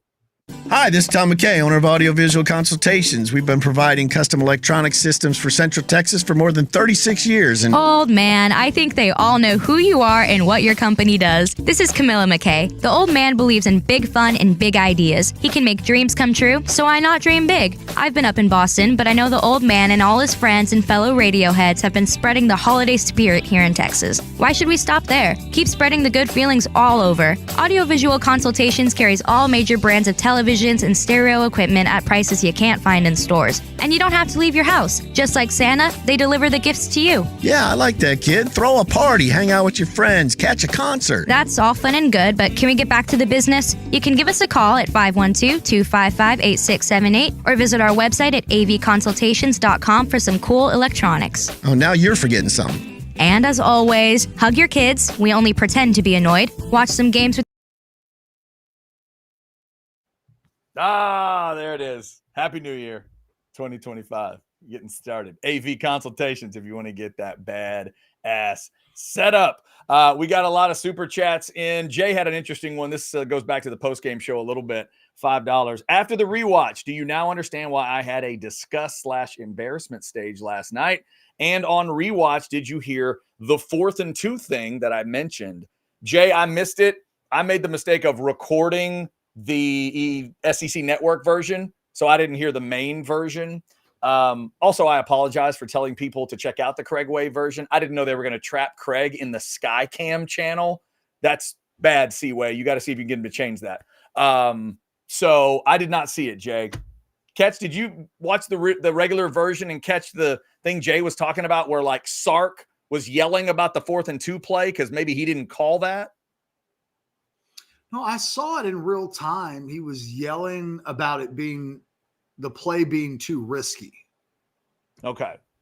But so that has to be Quinn that called the play, like an audible Quinn made. Who else would have called the play? I don't know. Yeah, I mean, I had the question in real time when it happened, but I would need more context. Yeah, and also we saw a snippet of a situation, and because it was the throw to Golden along the sidelines that was one of the incredibly high degree of difficulty throws. It was. I mean, yeah, play. That throw itself, that idea, the throw, the catch, like it was all risky. Do I understand the disgust and embarrassment stage from last night? Not really. I mean, Jay, in the sense that, can I say something to you, Jay, that you not take offense to? Give it a shot. You're a fan, and a fan is short for fanatic, and you care a lot. And so, like, I get it. Like, do I understand disgust and embarrassment? In a way, yes, Jay, because you care that much. And let's face it, losing to that team the way they were about to do it, I could see that described both ways, disgusting and embarrassing. But in the immediate aftermath of the game, no. Right. In the immediate aftermath of that game, you have to be able to allow yourself to feel the dopamine hit kick in. Yeah, you made the plays. And it is the rub that we run up against when you cover teams really, really, really good. I think I know they've done this in Kansas City all year long on the NFL side. They're winning games, but sometimes they're just kind of getting by. They're winning it late. You know, there's no such thing as style points in the NFL, but it's performance levels and what are they playing to from a standard standpoint gets talked about. And then sometimes you just say things like, well, you know, they just want to get to the playoffs. And then the guy that plays quarterback does his thing and like they'll be fine, right? They're just ways that we talk about these things depending on the market. They do it in Ohio State, and they do it in Ohio State to such a degree that, you know, they entered the game last night with questions of, hey, if Oregon wins, would Ohio State change their coach? Now, it sounds preposterous today. The next day, that sounds crazy. But that's how that program is. And they can't be happy with wins, and they can't be happy with even Big Ten championships. Like you get to and Texas will eventually be there where it's like, semifinals. They've been to the semifinals before. They've been to the semifinals 2 times or 3 times. Like, tell me when we get to the finals and we win. That is coming, but it's a stage. Yeah. And I just don't think that Texas has been so successful that there should have been a disgust or an embarrassment stage after the game in the immediate aftermath of what was only the second major bowl win that Texas has had as a program in half a generation. You know, that's all I'm saying, Jay. Yeah. But I do get it. I do. Yeah. Jay, thank you for that super chat. We appreciate you. Oscar jumping in with a $4.99. Also, Quinn needs a little love for catching that fumble by Trey for a safety. No. We're not doing that. That's 6 the other way if he misses it. Oscar, this attempt was made on the postgame show last night. Catch wanted no part of it. No. Look, he did the bare necessity on that play. It literally popped into his hands. I was going to say, to me, Catch, that's not a moment about Quinn. It's a moment about luck. It's a moment about the luck of the bounce of that play. That ball could have gone out the side of the end zone. That ball could have bounced to where a defender could have just fallen right on top of it. And Quinn could have made it worse, I guess. Yeah. But that's a luck moment for me if I'm a Texas fan. Like, well, if that's going to happen, the fact that it goes right to the quarterback and he realized he was trapped and kind of did the quarterback version of like a punter running out of the back of the end zone. It's like, okay, yeah, he minimized that damage. But I don't know that I would much rather give Quinn big credit for 4th and 13 than that. There's 10 things in that game that I want to give him credit for over that. Yeah, hell, that little swing pass out to Wisner for the extra yardage before the second missed kick was a way better play than whatever that was on a fumble. And Oscar, no, I get it, because there is something to be said when guys are Johnny on the spots. But like if a ball pops up into the air, literally right into your arms, like I'm just not giving anything. I'm neutral on that. Right. I think that's I'm just fair. Neutral. Yeah. Trent jumps in with a $5. I think Sark gets cute and eases up with a lead. Quinn doesn't have a killer instinct. Together, they make things panicky. O-line issues follow being cocky. Trent, you're going to make the argument that Quinn doesn't have a killer instinct after he made some of those throws? Well, I don't know that he always does, but I also don't know that the killer instinct is, again, what we're talking about are these offensive lulls that keep occurring. Right. And I'll say, Trent, my argument has always been the opposite on your first part there. You can say eases up. What I argue is he doesn't get cute enough in those situations. I think he gets too conservative and tight. I think he loses his cleverness. I don't think it's too cute. I think the ideas start to go away when they get into those lulls. That's at least what I see. $20. Let's just let Jody, skip to the front of the line. Go ahead, Jody. One thing inferring for me in the dopamine hit is that I have to rewire my brain to value Final Four berths instead of only conference and national titles like I have for the first 30 years of my football fandom. Jody, that's a great point. It really is. Yeah, I don't know. Yes, absolutely. Just like a championship game berth in the NFL can really matter to certain teams. Like Catch reference. Now, if you get there like 5 years in a row and lose it, then there's a whole nother discussion that comes up. But it's a good call, Jody. We all have to retrain our brains. As excited as some of us are about a real system, you got to live with what a real system means. And it's just going to be, there's going to be some new stuff to kind of learn as a fan. Absolutely. And look, I'm telling you, man, what do you think Oregon fans are going through today? Oh, my God, Catch. They just had arguably the best regular season of their lives. Yeah. And by the way, credit to Dan Lanning, credit to Evolve Tom Herman, because after the game, Catch, he did not take the bait. He said, we are going to have to win tough games no matter what. And he didn't allow the bracket to be an excuse. That's well done, Coach. Because if I was an Oregon fan, I don't want my coach bitching about the system. Does it need to be tweaked? Yes. I don't need my coach bitching about the system after he just ate a 3-touchdown loss and it felt worse. And he ate it, period. Like he made sure that's good that he threw he and his staff under the bus. Yep. Said he didn't think it was about the players.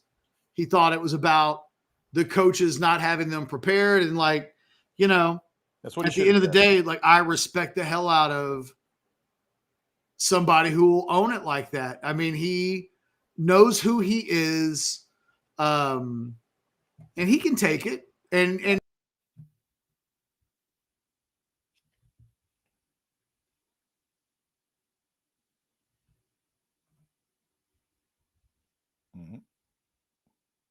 uh-oh. Waiting. Nanning. Catch, I'm seeing a pretty major freeze on that one. All righty. I don't think that was me. I think that's Catch. All right. I'm seeing him freeze, and I'm still seeing me normal. We'll see if that is the case. Maybe roll through a super chat or two. Y'all verify for me that is what is going on. Let me see here. We'll take Catch out of the mix real quick there. Thank you for joining us for the show today. We'll see if we can get Catch glitched back in as soon as possible. Thank you guys for the super chats. Let's we'll say you know what, Hooked, I'm going to say that I'm going to let Catch respond to this one as well. Yeah, something happened there with Catch. We'll see if we can get him back in. Is Quinn on the Mount Rushmore of Texas quarterbacks, or does he need to win the national championship? I like that. Man, I like that question. I can make an argument.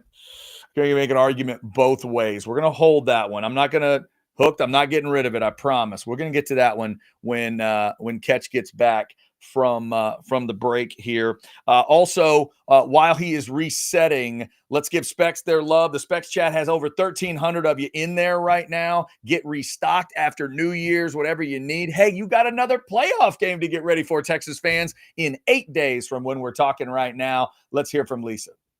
No matter what you're needing, Specs same-day delivery can save the day with our Specs app or online shopping. From world-class wines to hard-to-find spirits and craft beers to gourmet foods, delicious snacks, and spectacular sweets.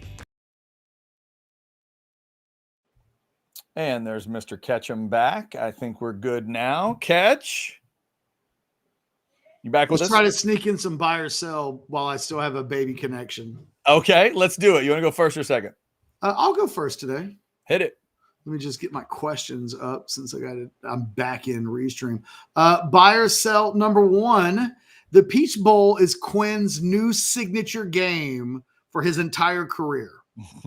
I mean, yeah, I'll buy. There's some other signature moments we could talk about, but for all the stakes that were there and to drag that. Well, what's number two?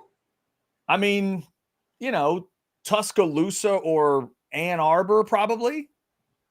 I think it's Tuscaloosa too. Yeah, that's probably it. And by the way, Tuscaloosa was because of deep balls. Can he find some of those vertical routes against Ohio State? I think it is because of everything that was on the line, and it was him that dragged them out of the trouble they were in. You cannot make an argument about why Texas won that game and not say his name. So it is absolutely him putting it in ink.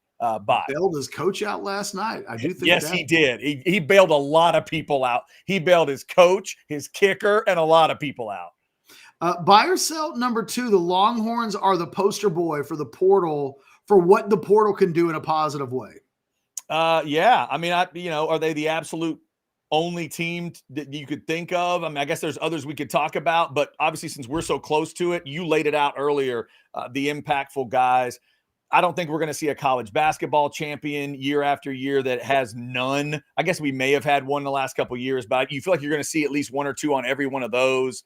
And in football, I feel like there's 3 to 5 just impactful guys, and the quarterback being one is so big. So yes, it's a buy. And it's also why Texas fans are a little nervous that the portal has not been, super impactful yet, because deep down they know what it means. And Matthew Golden, and Quinn to Golden is probably the best reason that they're ready for some more portal, because it got them so much last year. Buy or sell number 3. Ohio State is a justifiable 7-point favorite over Texas in your mind. I think they're 4.5, 5.5 point favorites. I'm asking if you think that line should be closer to 7.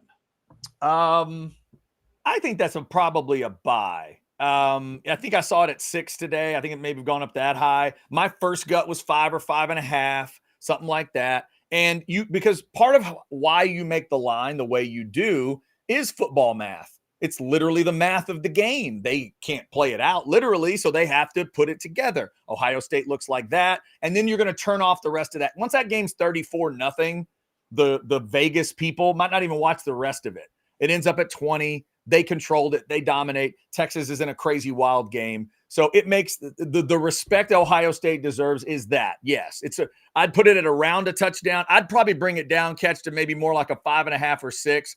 But if I'm a Texas fan, I wouldn't be insulted by the 7. I'd love the 7 as a challenge to go try to, cover that number, make it a game late, and see if Quinn can do it again. Buy or sell number 4.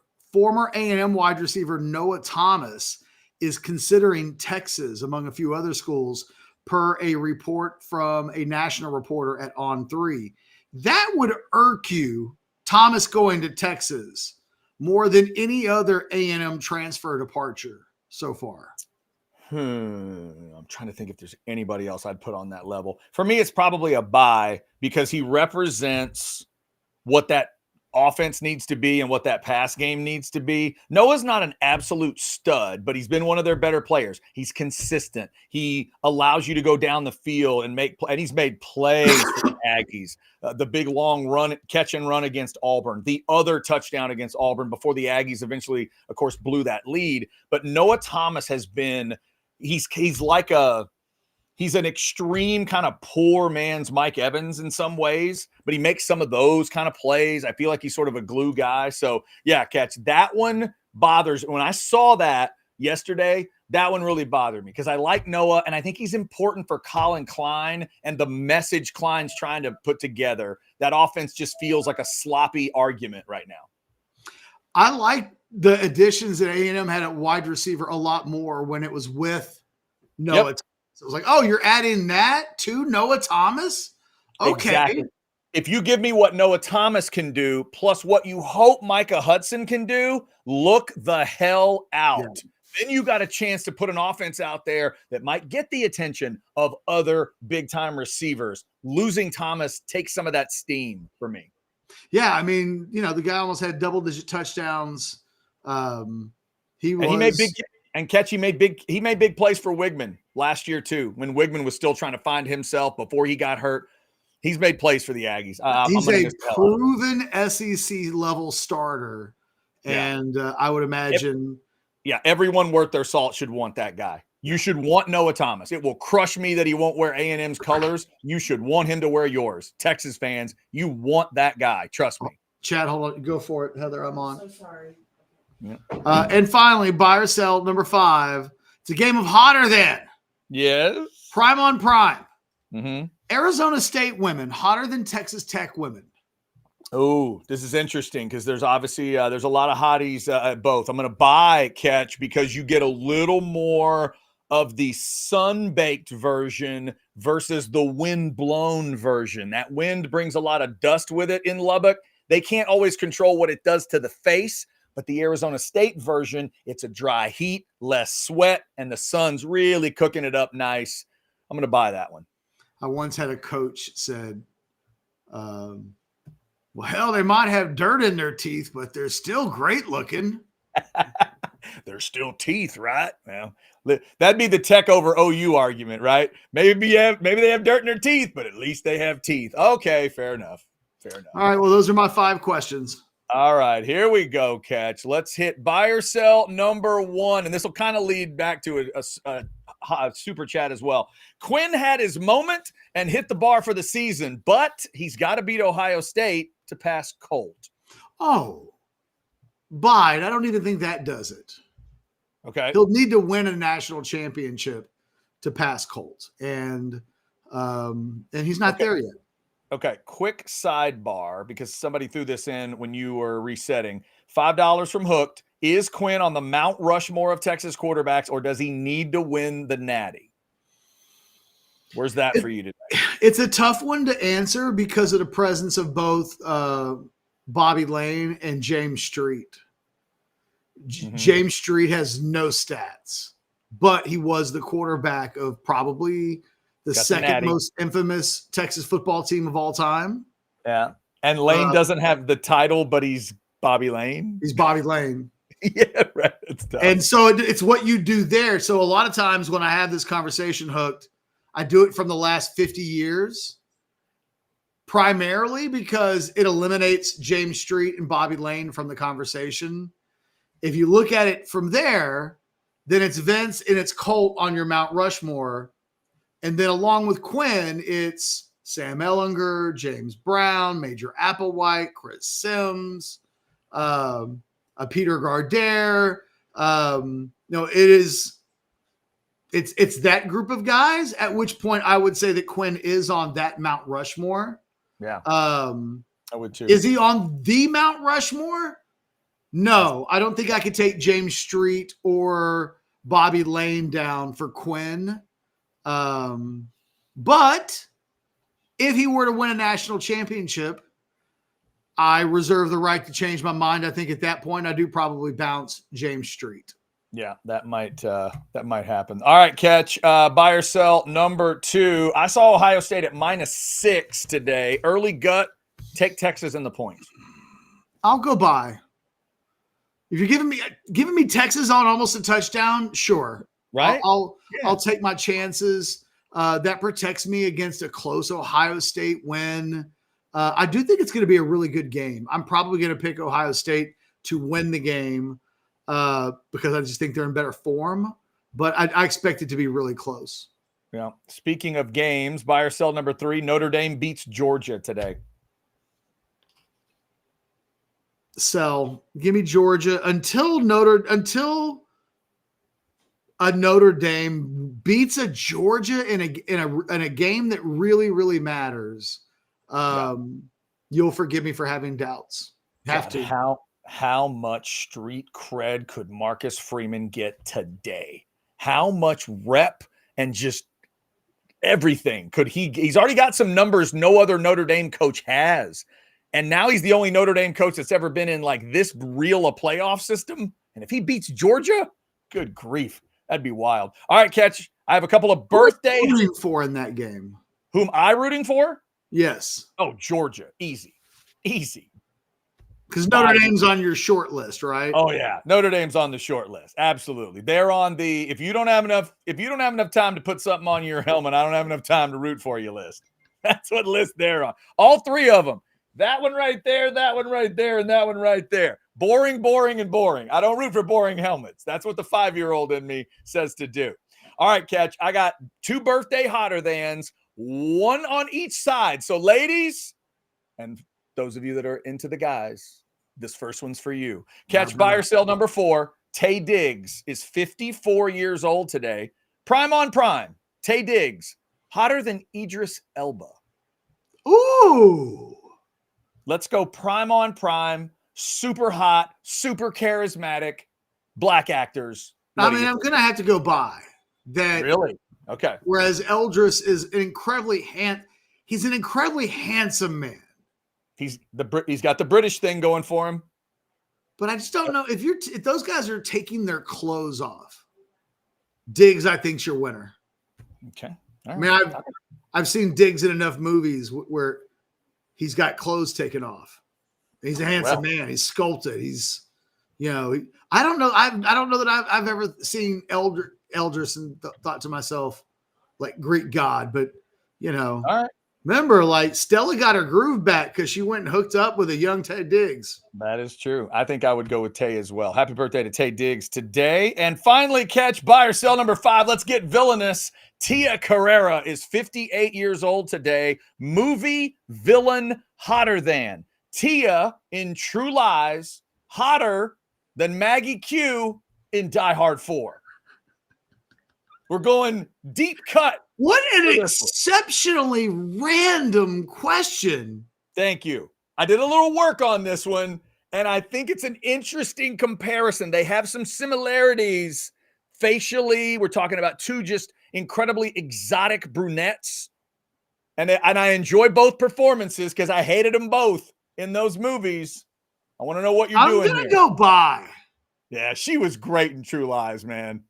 She really was. She was so good. The interaction with her and Jamie Lee, the interaction with her and Arnold. Kids, if you haven't seen True Lies, it is one of the great Arnold Schwarzenegger movies ever made by far. And as Ketch will tell you, it's also the crowning achievement of Tom Arnold in a movie. Easily. Oh, by far and away. I mean, that's Tom Arnold's moment in a movie. It's so you would have thought after True Lies comes out, walking out of the theater. Yeah. I remember thinking to myself, Tom Arnold's about to be a superstar. It's a crime against Hollywood, Catch, that you're not right. Because I thought the same thing. How was there not at least one more? Even if it was a lesser sequel, even if it was a bad idea, why did nobody think to put Tom in another cop buddy movie with somebody, with Chris Tucker, with Chris Rock. If you want to do the black white cop movie thing, do another. Put him with Stallone. Put him with Bruce Willis. Anybody. Nobody did. That's sad because he was so good. By the way, a couple of other shout outs from that movie. Yes. Other than Trading Places, it is the hottest that Jamie Lee Curtis has ever looked. No doubt. She's amazing. I mean, she's sizzling. Oh, yeah. She's incredible. And it is, for my money, pound for pound, it is Bill Paxton's greatest moment as an actor. That he's just never, ever, ever been better than he is as that sniveling car salesman. He's solid. He is solid. When he delivers the line about begging for buttermilk, you realize you are inside of a great movie. Like, that's the moment when in the theater, I just realized this is a really good movie. I'm so excited about this, about how good this movie is. Happy birthday to Tia Carrera today. I knew I could get you with Tia Carrera from True Lies. I mean, come on now. All right. We do have some other super chats we are going to get to. I promise we're going to get through all these super chats. They were just piling up on us today. Also, let me tell you about some breathing, because sinus and snoring specialists can make sure that you are breathing properly, sleeping properly, resting properly. That's the most important thing in your life. So if you're going through some snoring stuff, sleep apnea, maybe you've been told you have sleep apnea, but they didn't find an option for you that worked. Well, there's all kinds of options at sinus and snoring specialists that maybe they didn't offer, because there's surgical and non-surgical options that this place has that other places just don't. Check them out at sinussnoringent.com or call 601-0303. We hit the first of the year. That means springtime's coming. That means all those crazy allergies are coming. You can get rid of your allergies for good as well. Sinus and snoring specialists feel clear, rested, and healthy in 2025. We hope y'all are having a good start to the year. Texas fans, we hope your heart rate has come back down from last night and Texas getting that win ultimately. Let's go with a $5 from Starch Manning. I like that. Quinn has showed up in big games his whole career, arguably second to Vince. Whoa.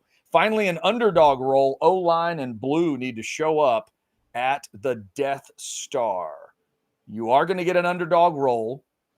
Really, the catch was the last time they had this, in terms of the feel of the game and the pick and everything, was the game in Tuscaloosa the last one?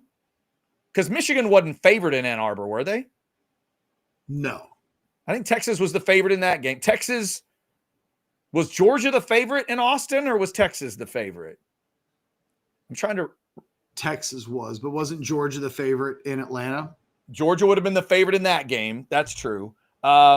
But because of the fact we'd already seen them play and it was a two-score game, and the way Georgia had played in other games, I think there was a different feel to them. I think deep down, Texas fans, and they have the right to feel this way. You said it earlier.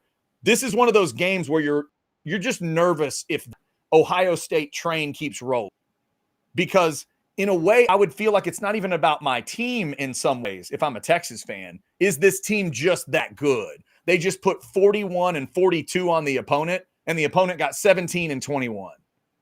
And both games didn't feel that close to me. So that's your fear. But, your confidence, if you're a Texas fan, is they ain't played you.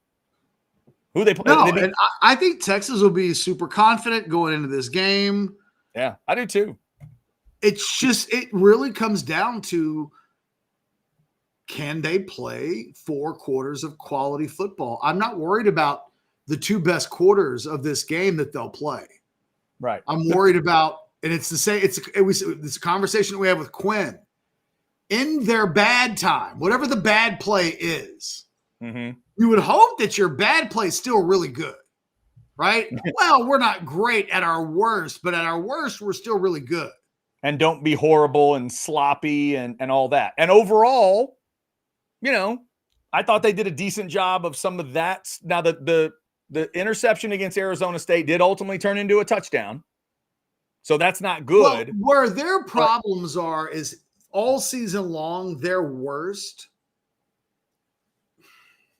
it usually means over the course of 30 minutes that they've been outscored, 14-3 or 14-7 or something like that. At their worst, they're usually still pretty good on defense. And it's offensively, they grind to a halt where they're not scoring either at all, or they're definitely only scoring once. And a lot of times it's only a field goal. And so, it gets one of the reasons why I like to do the quarter by quarter play when I look at the quarterbacks is that it tells a story more so than the rating. It tells you pass attempts. It tells you the full scope of what Texas was doing as an offense. And when you look at the second quarter yesterday, Quinn threw for 37 yards, and in the third quarter, he threw for 9 yards. So in a 30-minute chunk of football, the passing game was responsible for 46 yards. And then when you say, well, how many points did they score during that stretch? And the answer is 0. It's like, well, okay, so it does matter. And I think that too many times this season, they've gone through those stretches and it's not ended up mattering. That they've still won the game. They still won the game maybe by double digits. And so the stress point of what's created by that lull hasn't been high. Yesterday, they really felt it because yesterday they nearly stole defeat from the jaws of victory. I mean, they literally almost gave away a playoff quarterfinal game because they couldn't get out of that lull almost until it was too late. Yeah. To be fair, the lull you're describing from yesterday, what was the score through the lull ultimately? Was it 16-0 or was that before Arizona State scored? Texas scores 3 points in the second and third quarters. Okay. And Arizona State? They scored 5. Okay. So kind of to where I was going, the notion that because that's what happens in these, Texas didn't get punished for their lull. And that's where I'm going here with Ohio State. I know the idea is when Texas fans say we can't have that kind of lull against Ohio State, what they're imagining is that in the lull, Ohio State outscores them like 28-0. Well, obviously they can't do that. Here's my question to you. I don't even think, though, that you can survive 17-3 or 17-6. Could you survive 14-3? No, I don't think so. Okay. Because it's going to require that you ultimately win the other quarters by that large of a margin. And I don't think I think it could be a lot closer of a game than that. But if you go through one of those lulls and it's 7-7 or it's 10-7 Ohio State or it's 14-7 well, Ohio then just State, by definition, you're in the game going to the fourth quarter. Then theoretically you can survive those. That's going to be and again, back to each part of the team. This defense has held them together through stretches. That's what it's for. That's what your defense is supposed to do, is hold you together sometimes when your offense isn't perfect. And your special teams might try to help you out, which again, they did a little bit in some key areas of this game. But yeah, can you do it and survive it against an Ohio State team that they get clicking? And when they get a rhythm going, wow, they honestly catch, it's weird. They do have a feel to me like that 2014 team. If you let their run game get clicking, you're in deep trouble, and then they will kill you with deep passes. They will just carve you up with deep passes that look difficult, but they make them look easy. The thing that Texas has going into this game that I think is to its advantage in a massive way is that Ohio State offensive line is not great. Yep. There have been times this season when they've been absolutely pushed around. And when I look at that game, even as I say, I'm leaning towards picking Ohio State. They're playing a better brand of football right now than Texas is. I think Texas's defensive line, and they're up front on defense, I think they're going to win that battle. Yeah. Now, what does that mean I haven't completely decided what I even think that means. Yeah, but what it means is everybody that would think Jeremiah Smith automatically gets 150 yards receiving in this game and a couple touchdowns, it changes that. It changes it. You can take a receiver out of a game all kinds of ways, and what you just said is the first way. If Will Howard doesn't have time to throw to him, you change the whole ball game. And there have been games this season where Smith has had really, really big impacts, and there have been games when he's been a bit of a disappearing act. And you go back and look at the games where he's been a little bit of a disappearing act. They coincide on days when up front, Ohio State was getting, if not pushed around, pushed into a kind of a push off. It was I don't know that they were winning or losing battles at the line of scrimmage, but they certainly won the battle yesterday. I think that's much easier said than done against this Texas group. I think Ohio State, if they thought Michigan was a handful, wait till they get a load of this Texas group. It's really good. I agree. No, this could turn into, and we may see it this afternoon with Notre Dame and Georgia. We could really see it, though, with Texas and Ohio State. If both teams, if it's a defensive mindset and Will Howard and Quinn Ewers do not get time to do what they want to do, and both run games can't get going, who knows? Maybe this could turn into an old school Big Ten/SEC game at the same time, because we all know what that could look like. And maybe 20 wins the game. I don't know. Well, they turned Levitt yesterday, goes 24 of 46 for 222. He completed 52% of his passes and had an 88.4 quarterback rating. He's a good player. He came into the game with a 159 quarterback rating, if I'm not mistaken. You've almost not quite cut him in half. Yeah, and they also had drops we haven't talked about today, Catch. Arizona State didn't finish every pass play they could have. That big number 7, I think, is who across he the did middle. Drop a couple, but I didn't think they were on offense were riddled with drops. I'd have to go back and look and see what they were actually credited with from the drop standpoint. Riddled, no, but in a game that came down to little bitty margins and fine margins and stuff, there were a couple plays that it definitely mattered in the first 3 quarters of the game when they combined for 8 points, and 6 of those were on defense. Yeah, they just couldn't find a couple of those plays. Where, by the way, there was a moment when there were, we were joking about how I was going to get them to 13.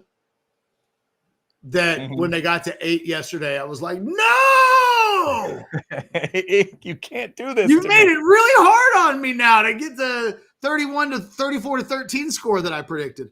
Catch hoping for a field goal and a safety. Look, I'm not going to be surprised if Texas and Ohio State get into a game next week in the second and third quarters, it combines for one team to score 6 points and the other team to score 3. I mean, I almost kind of expect that if I'm being completely honest. Yeah. It's how does Texas win this game? It's not. They don't need.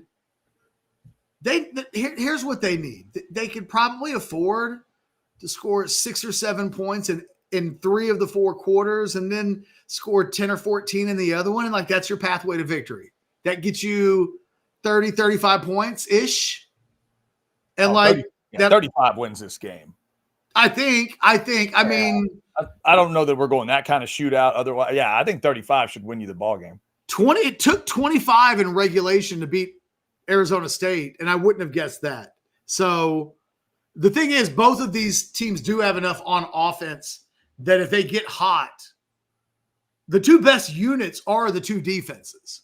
But both of these teams have. I mean, if you tell me Matthew Golden goes for $150 and a couple of touchdowns against Ohio State, I'm not blinking at all. But I'm also not going to do the exact same thing. If Smith does the same thing for Ohio State.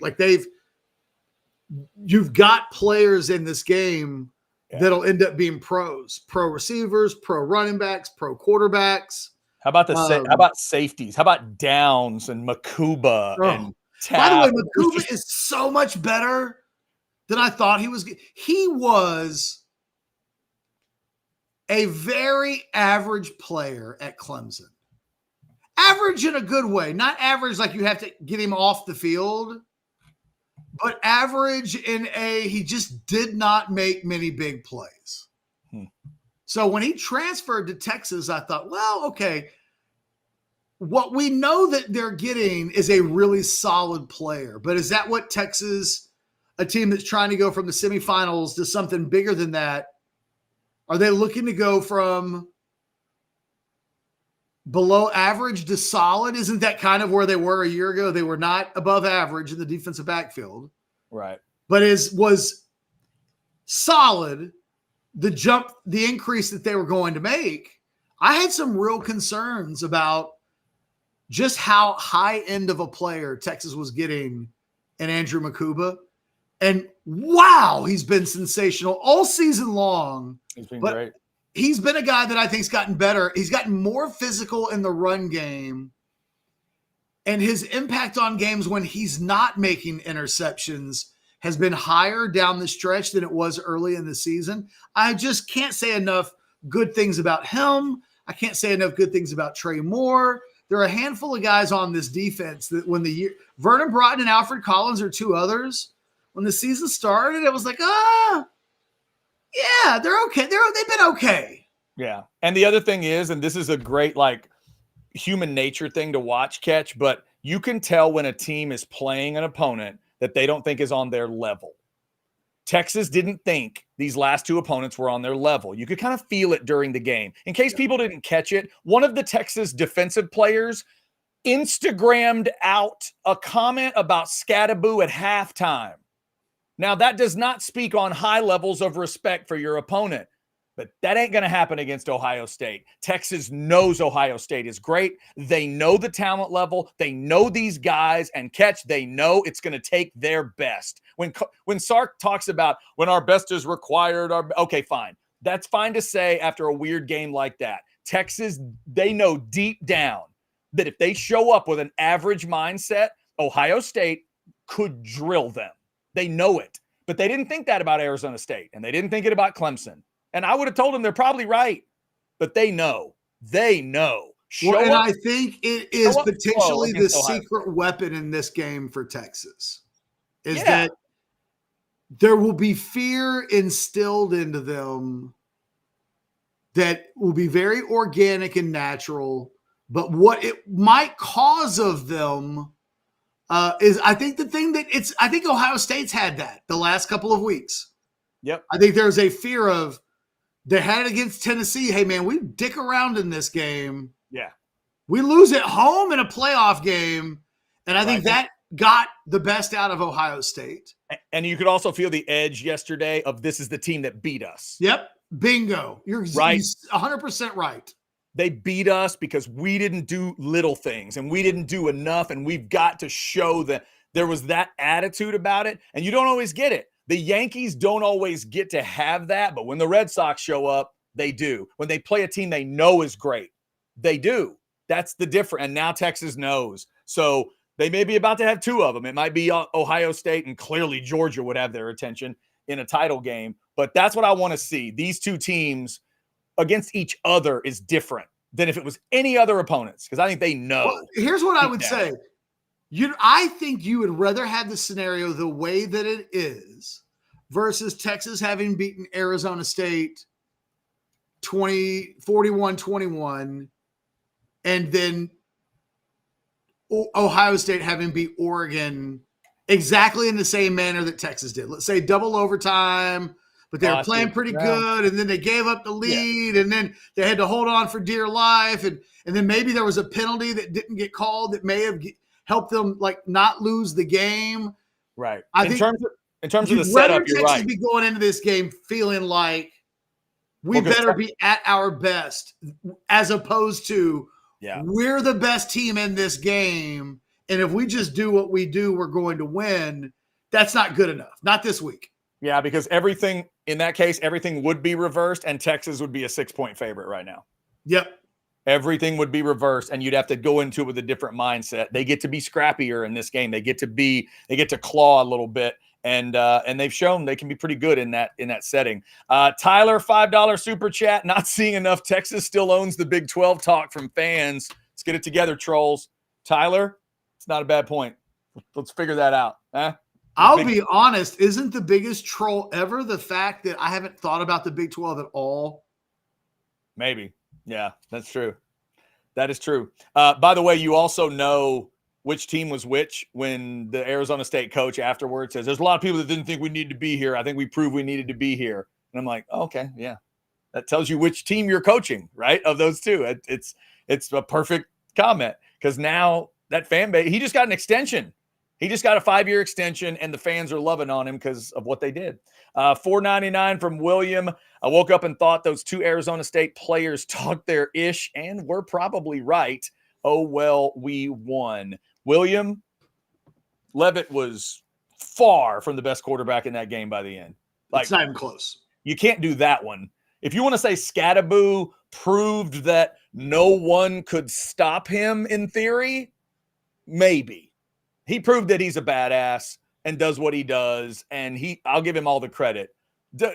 You can't make more out of the Levitt performance than it was. Who is the best player that Texas has played this season before Scattaboo and yesterday? The best. What would the competition be? Let's see. Klubnik's got to be on the list. Klubnik, Ryan Williams of Alabama. They didn't play Ryan Williams of Alabama. They didn't play Bama. Georgia, like ETN or one of the weapons for Georgia. ETN definitely played. Scored 5 touchdowns. He played like a badass. So he was probably the most impactful guy, more than Smith or some of their other guys. So I'd say, is it like ETN, Klubnik? One of those Georgia defensive linemen. Those are the 2 that jump out. Yeah, that's true. Offensively. And then, yes, somebody on that Georgia defense needs credit because they beat Texas twice and made some plays. The thing is, I didn't think Scattaboo was that big of a deal until we got into the fourth quarter, which, sure, it's like he and Quinn did the same thing. They both made incredible plays in the key moments of the game, and Quinn just made more. Yeah, I guess. And he beat him. I mean, how many more super chats do we have? I gotta. My time is running out.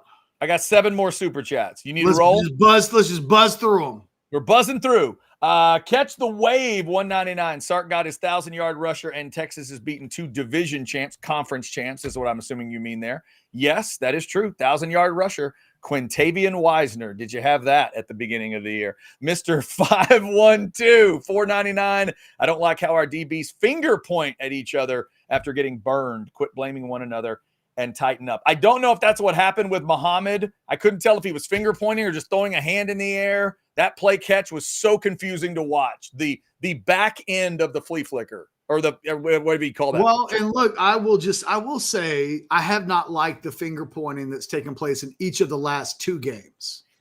We saw it some in the Clemson game as well. I thought, well, that's the first time it's happened all season, so they don't know. That didn't get nipped in the bud last week. Needs to get nipped in the bud, but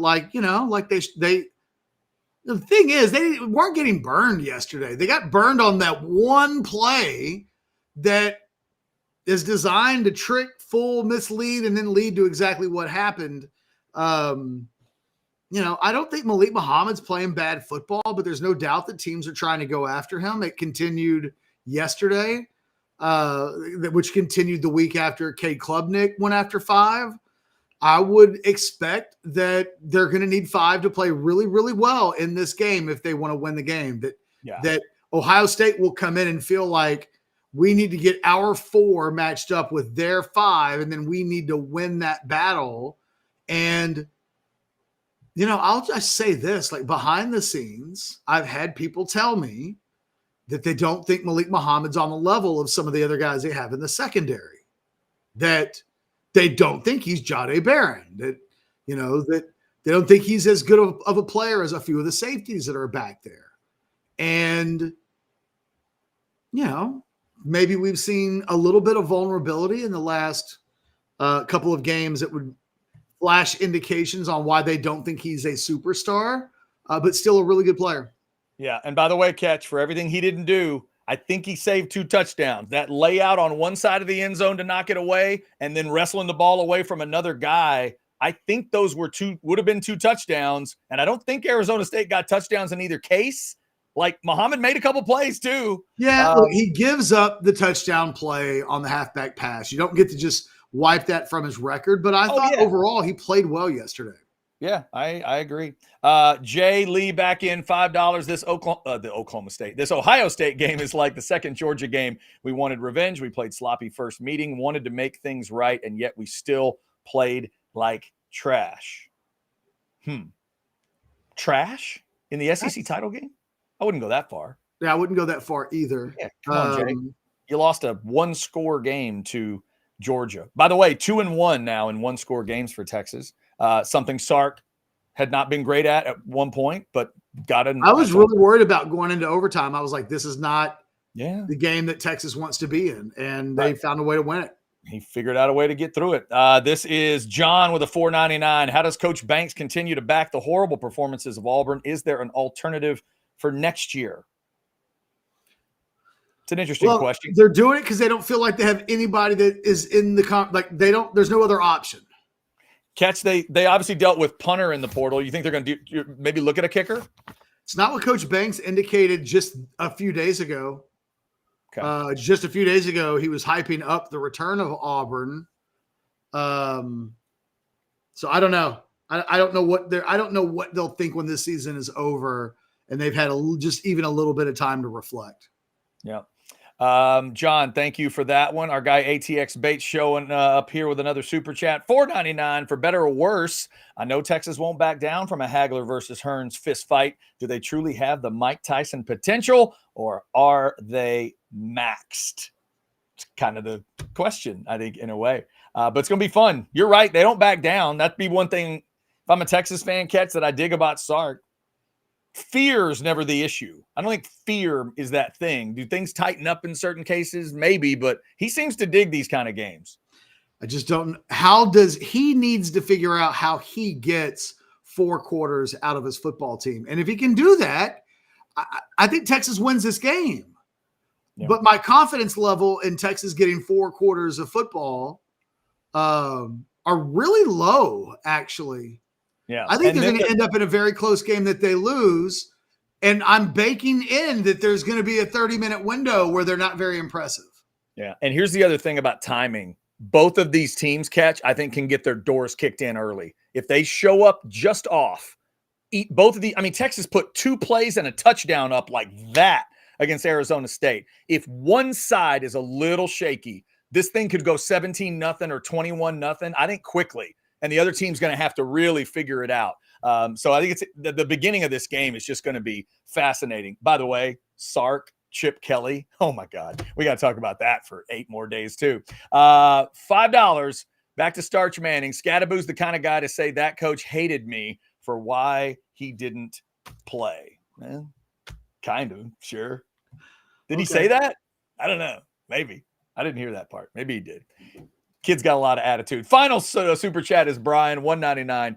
Catches on a lull like the Texas offense. Oh, that's earlier when Catch had a little bit of the problem there. Yeah, it didn't last very long. So if Texas's lull on offense, Catch, could be about like your lull in this show, I pick him to beat Ohio State at that point. They need a Jeff lull and not. I've had some other lulls in the past, but the lull earlier, not too shabby. That was like half a quarter or whatever. So that could be really, really good. That was a drive. Yeah. Thanks to over 1,400 of you in that Specs chat. Before we get ready to close the doors here, one other quick thanks to a great partner of ours, and it is the good folks at Hayes City Store. Good Lord, if you are hungry, this is your place. If you haven't been out there, check it out. I communicated with Travis today. He said that game took 5 years off of his life. So he's a big Longhorn fan and excited that they are advancing. If you haven't advanced yourself out to Hayes City Store recently, the Ice House now has a wall on the backside. They got more screens in there. This is the place you want to be. Or you sit outside under the beautiful shade trees or go to the inside seating. It is just one of the best food experiences and drink experiences you will ever have out there on FM 150 in Driftwood. Go see them. Tell them you heard about it here on Orange Bloods Live. Check out Hayes City Store. Always a good time. All right. I think that is just about going to do us today. Catch, you good? I'm good. All right, so tomorrow will be a Friday show, and like I said, Brian Jones hopefully going to be able to join us from CBS Sports. Wonder what his heart rate was doing during Texas and Arizona State. We'll get his breakdown on that and an early thought from him on Texas and Ohio State. Football with Friends tonight at 6, and we'll do a special Outsiders tonight. We didn't have one last night because of the playoff games and stuff, and once you catch the post game and all that. Tonight, we'll go Outsiders and continue to break down Texas, Arizona State, and looking ahead to Ohio State as well. Old Fashioned with Anwar tomorrow at 9 a.m. Everybody take care of yourselves. Remember to like, subscribe, and get your notifications. This is Orange Bloods Live. Let me switch it one more time. Orange Bloods Live, and we are house divided. I'm normally here, and he's normally over there.